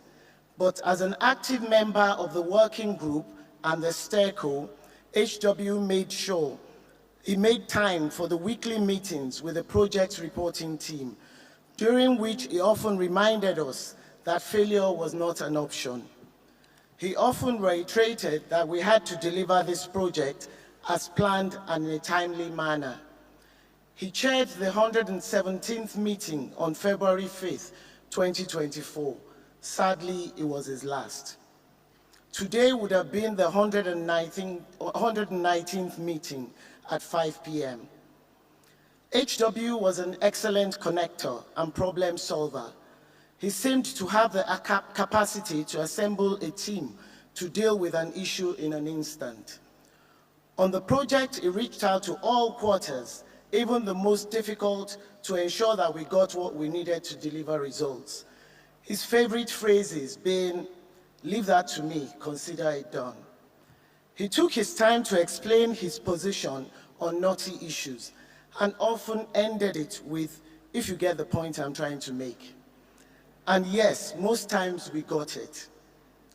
He always had a story for every situation, usually from his personal experiences. These amusing anecdotes got us laughing and helped us to see the proverbial light at the end of the tunnel. And ultimately, a solution would emerge with the challenge suddenly no longer appearing to be insurmountable. For HW, obstacles did not exist. He was excellent at painting a bigger picture and would often remind the team about why we're doing this, addressing the obstacles as temporary glitches. He was an encourager and a supporter. He would put himself forward, supporting you to get what seemed impossible done. He was personable and fair. He would listen to and address everything, professional and personal matters of others with the same commitment. If you had HW on your side, then you had someone in your corner who wants you to do well and succeed. You had a champion rooting for you. The National Theatre is a few weeks away from completion. It was an honor to have such a remarkable driving force behind the project. Herbert Wigwe, knowing you and working with you right from our GT Bank days was a rare honor and privilege. Your shocking and untimely demise has illuminated the sheer weight of your contributions and impact in the financial industry, Nigeria and beyond. Your legacy lives on. May the Almighty grant your family, loved ones, and Access Bank family the strength to bear the irreplaceable loss. Rest in peace, Herbert. Thank you very much, Ms. Ronke Akuye. We have just two more speakers this evening, and then we will be wrapping up tonight's celebration of professional excellence. And now, ladies and gentlemen, please make welcome one of the men with the hardest jobs in Nigeria, the Governor of the Central Bank of Nigeria, Mr. Olayemi Michael Cardozo.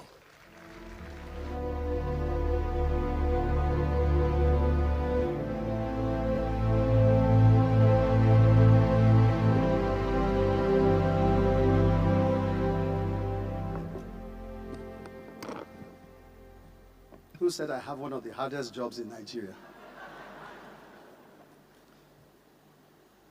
Your Excellencies, distinguished guests, ladies and gentlemen, today we gather to honor the life and legacy of a truly exceptional individual, Herbert Wigwe.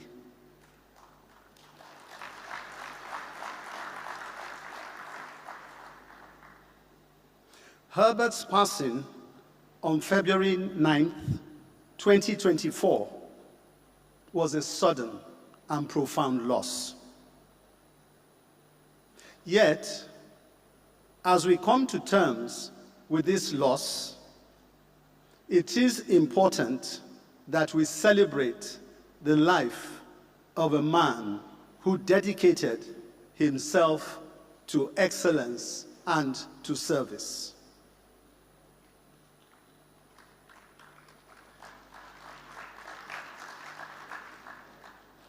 Herbert played a pivotal role in transforming Access Bank into one of Nigeria's foremost financial institutions.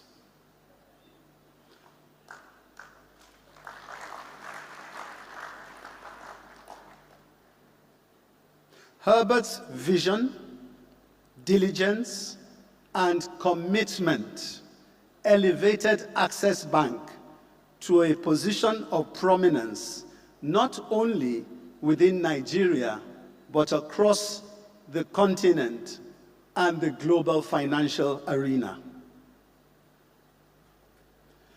As the governor of the Central Bank of Nigeria, I had the opportunity of close interaction with Herbert over the course of the last few months. Indeed, he visited me twice. His concern evident in his inquiries about how he could help alleviate the challenges the economy was facing. I will continue to value the professional contributions he made at our meetings and appreciate how insightful and thoughtful they were. Herbert's commitment extended far beyond business. One touching memory that truly captures Herbert's spirit was his involvement in the National Arts Theatre project, which had been spoken about quite extensively. A private sector-led initiative. He led a team of dedicated and impressive professionals driven by a shared vision of revitalizing Nigeria's cultural landscape. Wigwe University, of course, was another indication of who Herbert was. The university is an embodiment of his commitment to education as a catalyst for change and advancement on the continent.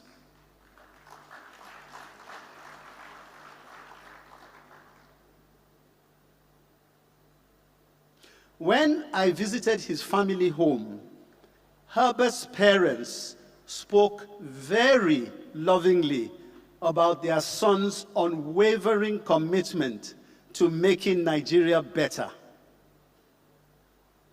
A sentiment echoed in Herbert's actions and aspirations. In my personal and professional capacity, my experiences with Herbert affirmed his genuine concern for the welfare of our nation and its peoples. His dedication to service, coupled with his generosity, touched countless lives. Many who interacted with Herbert will tell you of being inspired by his vision, hard work, and dedication to building Access Bank into an international financial services powerhouse. As we bid farewell to Herbert, let us pray for comfort and for solace for his children, his parents, in-laws, and the entire family, who now mourn the loss of their beloved son, their daughter Chizoba, and grandson Chizi. May God's abundant love embrace them during this difficult time, giving them the strength to carry and find healing from their sorrow.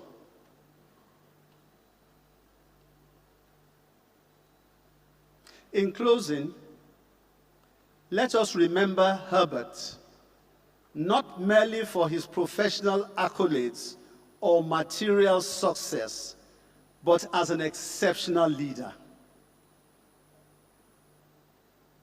May his legacy inspire us to strive for excellence, to cherish our loved ones, and to leave the world a better place than we found it. Herbert, Chizoba, Chizi, we bid you farewell. May the souls of all the departed rest in peace.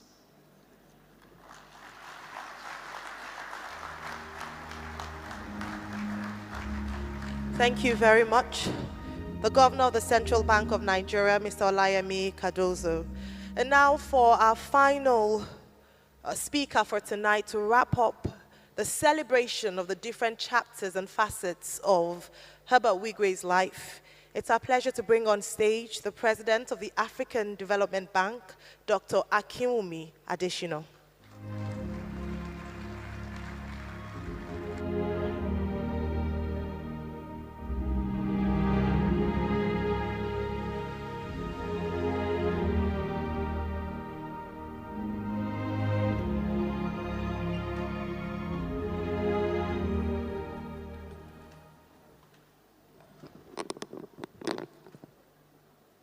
Your Excellencies, the Wigwe family, and the children of Herbert, good evening, everyone. Thank you for giving me the opportunity to share some thoughts about our dearly beloved Herbert Wigwe, whom we all gather here to mourn and whose life and work we have come to honor and celebrate. Permit me to share a Bible verse. Revelation chapter 14, verse 13. Blessed are those who die in the Lord from this time on, for the rest from their labors, and their works follow them. It is both surreal and hard to believe that Herbert Wigwe, the ebullient, kind, exceptionally smart, dynamic, visionary, co-founder of Access Bank PLC, is no more. In just a short span of time, Herbert lived a fulfilled life as a loving husband, father, and son who brought pride to the Wigwe family and to the Nwuba families. Herbert brought pride to Nigeria. Herbert brought pride to Africa. Ever since I heard of Herbert's passing and spoke with his best friend and Access Bank co-founder, Aigboje Aig Imokwede, like you and millions of others across Africa and around the world, it seems as if life came to a crawling halt. His sudden passing, along with his beloved wife, Chizoba, and his dear son, Chizi, has been a painful and sad event that has left all of us devastated and numb. Chizoba was Herbert's rock. She stood by him. She was a constant provider of love, comfort, and support. His son, brilliant Chizi, in his short years demonstrated a boldness and bravery beyond his years. Chizi will be sorely missed by his young wife, his siblings, the family, colleagues, and friends. Herbert, your loving parents and your aged parents, Papa Chingle Wigwe and Mama Wigwe, loved you so much. You are the apple of their eyes. Blessed indeed is the womb of your mother, who brought you, Herbert, into the world. For your life was like a river that blessed everywhere it touched. And I am one of them, like everyone here this evening. In life, for every single one of us, destiny and opportunity beckons. How we respond is what makes the difference. Herbert, together with Ike, had a vision to build a first-class Nigerian bank, Access Bank PLC. They exceeded expectations and grew it to be one of the foremost financial institutions in Africa. Access Bank's reach under Herbert's bold leadership went even further, reaching several parts of the world, and in the process became an iconic African financial conglomerate and global brand. To fully understand Herbert, you must understand Herbert and Ike. Ike was pretty much gentle, operationally very effective. But Herbert was bold and relentless. Together, they strategically brought the world of tomorrow into the present. I'm a great admirer of both Ike and Herbert. But let me tonight say about Herbert, he was determined, bold, visionary, innovative, driven, and inspiring, with an exceptional drive for excellence. Everything he touched turned to gold. Herbert was a banker's banker and an investor's asset holder. Herbert's famous words were, "I am Herbert Wigwe, and I am fearless." US President Franklin Roosevelt once said, "Courage is not the absence of fear, but rather the assessment that something else is more important than fear." I am sure Herbert, like every one of us, did have fears. His drive for major achievements simply sparked courage. And that courage overrode his fears. Fears as he negotiated mergers and acquisitions with dexterity to make Access Bank what it is today with Ike. Fears about whether the acquisitions of Angola's Finibanco Angola SA will work. But with courage, it did in 2023. When Herbert took the bold decision in 2018 to merge Access Bank with Diamond Bank, working together with Ike, he had fears.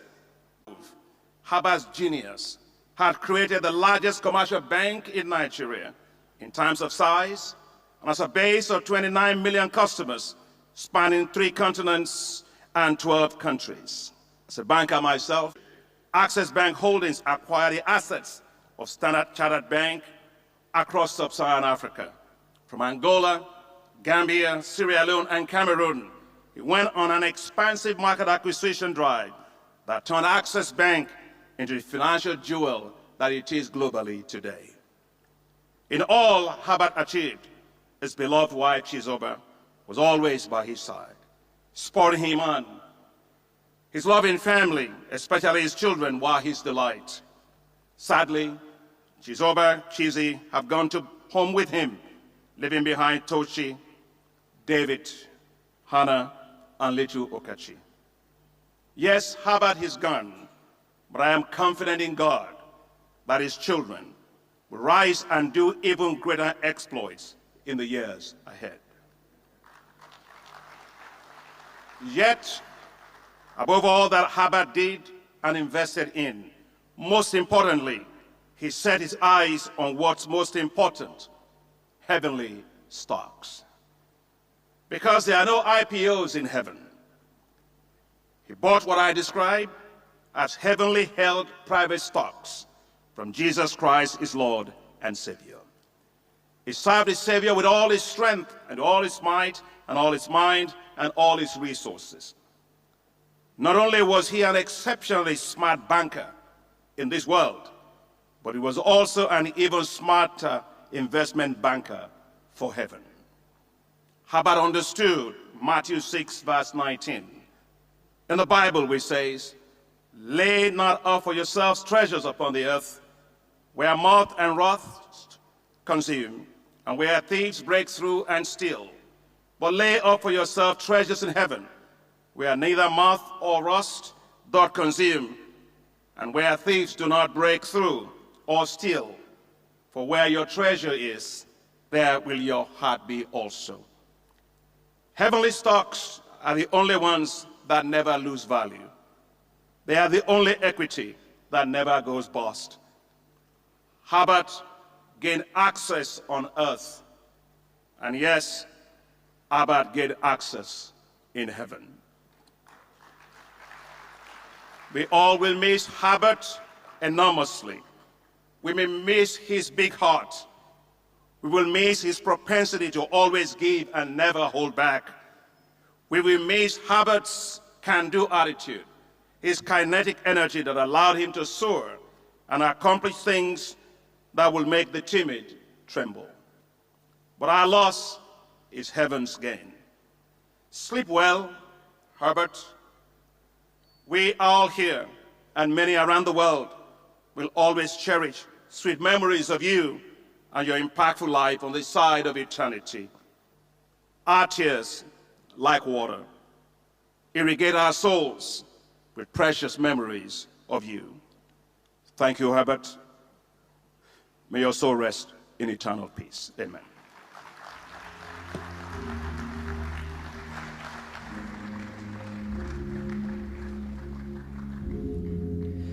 Thank you. Go ahead and appreciate him, please, ladies and gentlemen.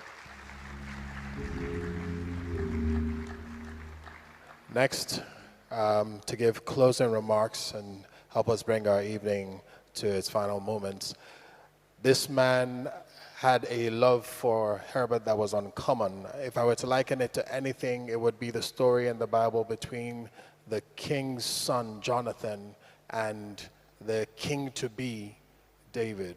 They had a very uncommon covenant, and it's that same depth of relationship that these two men had, Herbert and my next speaker. Ladies and gentlemen, please make welcome Aigboje Aig Imokwede.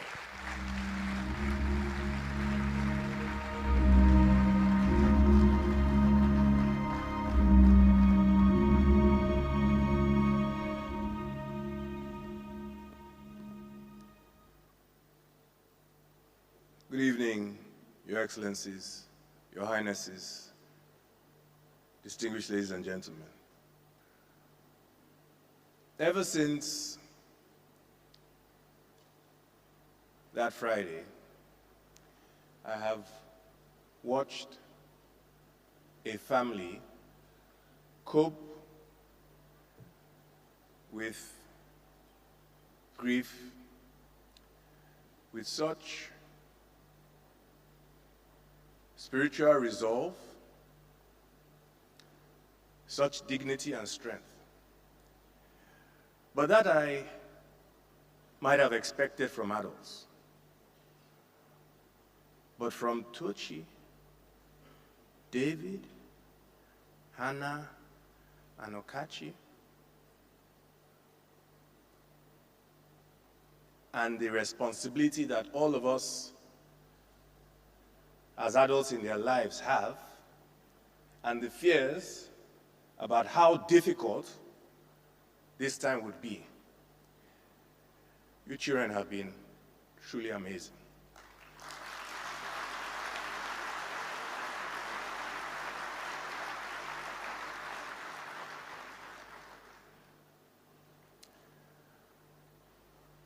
My brother and partner, Herbert, spoke publicly about his belief that time waits for no one. And Herbert lived life as a man on a mission who had limited time within which to complete his work.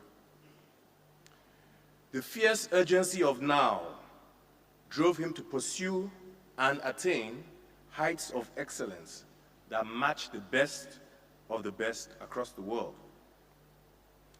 Yet despite the mountains scaled and the heights attained, Herbert still worried about whether he would have sufficient time to realize his ultimate dream, a dream we shared for a transformed Africa.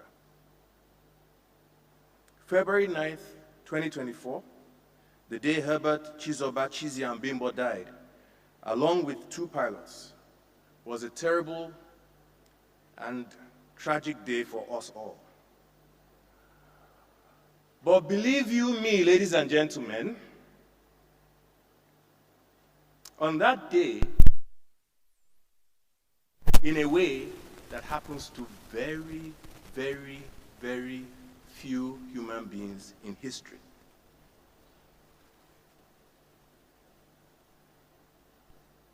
as the breaking news of this tragic accident reverberated across the world, time stood still in honor of Herbert Wigwe.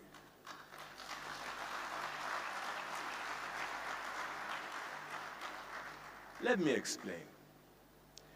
You see, time stands still at those moments when we all, mankind, stops for something that makes us reflect on our collective humanity. Mankind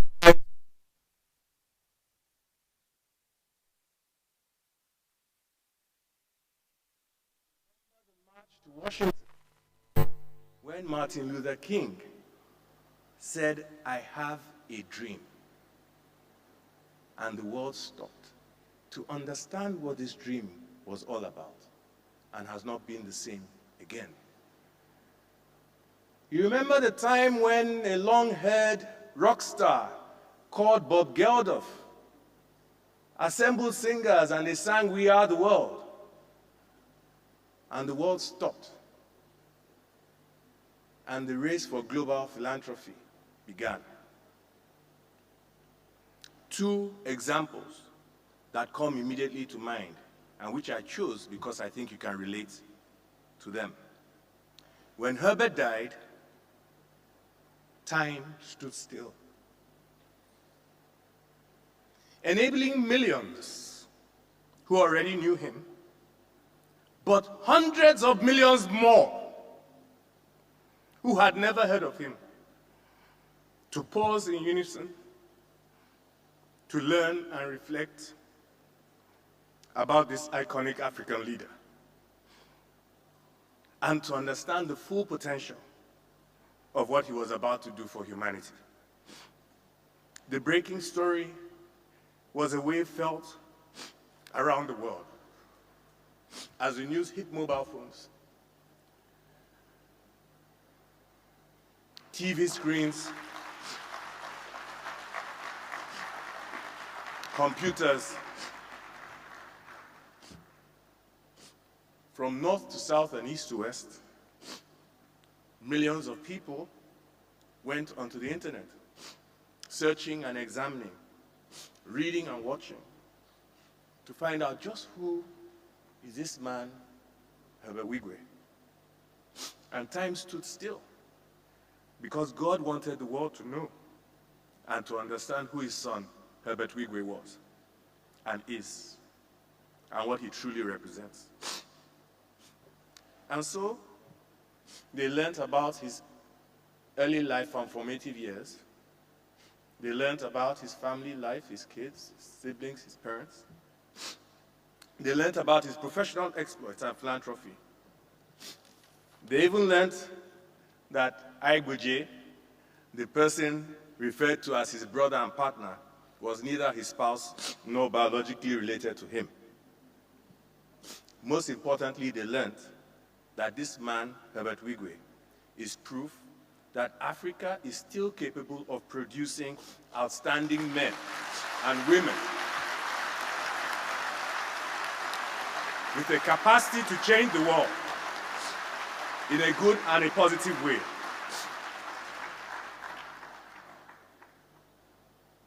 Tochi, Hannah, David, tell Okachi that Uncle Igbuje said, there are moments and there are moments. This is a moment. Herbert was committed to building an African continent where men and women can aspire and live to their full potential. He isn't the only person committed to this objective, but there are very few people in the world whose life and legacy illuminate this commitment the way Herbert Wigwe has. Some have told me in the last few months, Herbert was very concerned about the state of our nation and our continent. This is indeed true.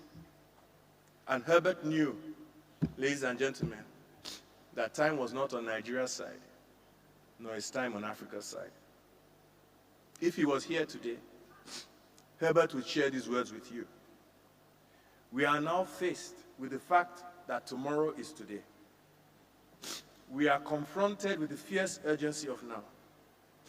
In this unfolding conundrum of life and history, there is such a thing as being too late. This is no time for apathy or complacency. This is a time for vigorous and positive action.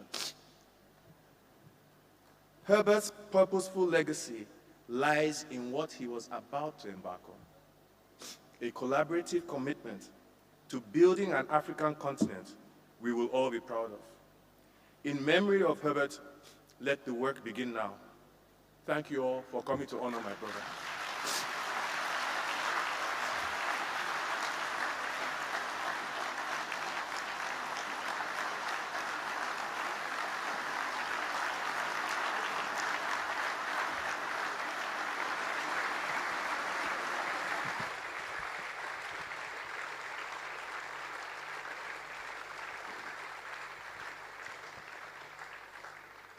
We appreciate Igbuje Aigi Mokwedem. As situations like this go, where a great man, a great light passes, very often there's no one left to protect their interest. And you find that certain things go without being attended to. But Tochi, David, Hannah, Ukachi, I'm very confident that with these men present, with Igbuje, Roosevelt, and many of the people you've heard speak today, not only will your father's interests be protected, but you will be protected as well. That will not be the case. In your case, you will see through the destiny that your father planned for you. At this point, we'd like to invite for the vote of thanks as we round off tonight's celebration of professional excellence of the man Herbert Wigwe, Bolaji Agbede, Acting Group CEO of Access Holdings. Vote of thanks.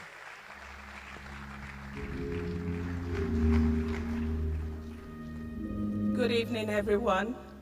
Kindly permit me to stand on existing protocols. On behalf of the board, management, and staff of Access Holdings PLC and its subsidiaries, as well as the entire Wigwe family, I stand before you humbled and deeply grateful for the outpouring of love, admiration, and respect for our esteemed leader and co-visionary of the incredible transformation of Access Bank. As today's event comes to a close, we would like to thank God Almighty, who gave us the gift of Herbert Wigwe and also stretch his hands of favor and strength upon Herbert's life, making him a vessel of his glory while he was here on earth. Next, we would like to offer a special word of thanks to Herbert himself. His vision, his exemplary leadership and commitment to excellence has left a mark on our continent, nation, and across the Nigerian corporate space.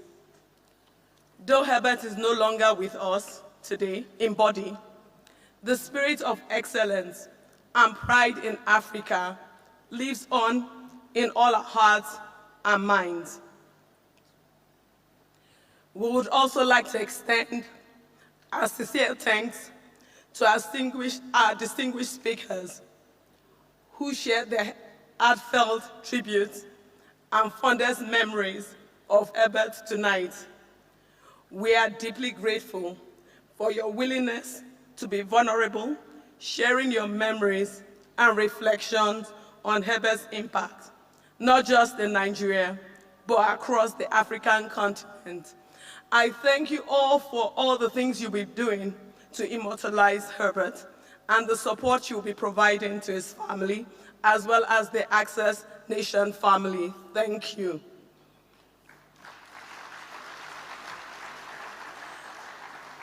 We truly appreciate all the presidents, governors, excellencies, royal fathers, elder statesmen, and our distinguished guests. We are immensely grateful to all of you for taking the time to join us in celebrating the life and legacy of Herbert. Your presence here tonight is a testament of the profound impact Herbert has had on all our lives. However short or long, direct or indirect, we are truly glad that you are part of our support system during this difficult period. We are not oblivious to the pain Igoje, Herbert's twin, is currently experiencing from Herbert's tragic passing. Our sincere prayer is that the Almighty God will comfort him, guide him, and give him wisdom as he goes through this session. Our deepest gratitude also goes to the dedicated team members who have worked tirelessly behind the scenes to ensure every detail was well attended to. Your hard work, dedication, and commitment to honoring Herbert's memory have not gone unnoticed. We all appreciate you. Lastly, but not the least, I appreciate the citizens of Access Nation. I urge us all to carry forward Herbert's vision with courage, conviction, and relentless dedication, knowing that the greatest tribute we can offer is to honor his memory and make him proud in all that we do. We have a number of events going forward, and we would appreciate as many of you that can join us on it. Thank you, and I pray that God Almighty will enable Herbert's legacy to continue to inspire us all. Thank you very much.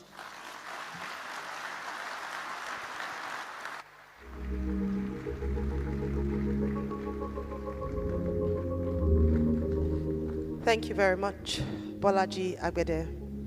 It has been an honor, as we stated at the beginning, to have hosted this for the family. We sincerely hope that you've been encouraged and that you've heard that you are not alone. This number of people, and many who couldn't make it, stand with you. Your days ahead may be tough, but you won't be standing alone. You'll be standing with a strong company of people. There are numbers of people who couldn't make it who sent greetings, and all these people who are here, who many of whom would have liked to speak to the life that your father lived, stand with you in prayer. We stand with you physically, and I'd like to encourage everyone who has shown up today to continue to show up for his family over the weeks that will come, over the years ahead of his children. Please continue to show up, because I assure you, if the roles were reversed, and if we were holding this in any of you's honor, Herbert would have shown up for you. Herbert Wigwe lived, he truly did, and in the words of Alhaji Aliko Dangote, he's run a successful race and he's now in a better place. He'll be missed terribly, however, his legacy will never die. Thank you all very much for coming tonight. And now, as we leave, we'd like to just sing In Christ Alone by Light Hill City Choir.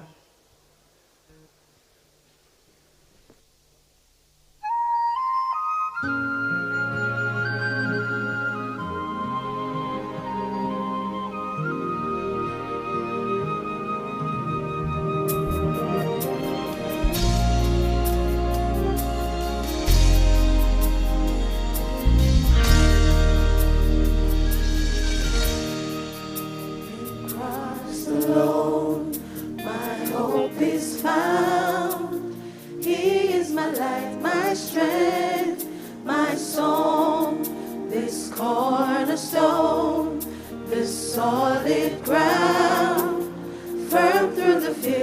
endless drought and storm. What heights of love, what depths of peace, when fears are stilled, when striving cease. My comforter, my all in all, here in the love of Christ I stand. Christ alone, who took on flesh, fullness of God in helpless pain, this gift of love and righteousness, scorned by the ones he came to save.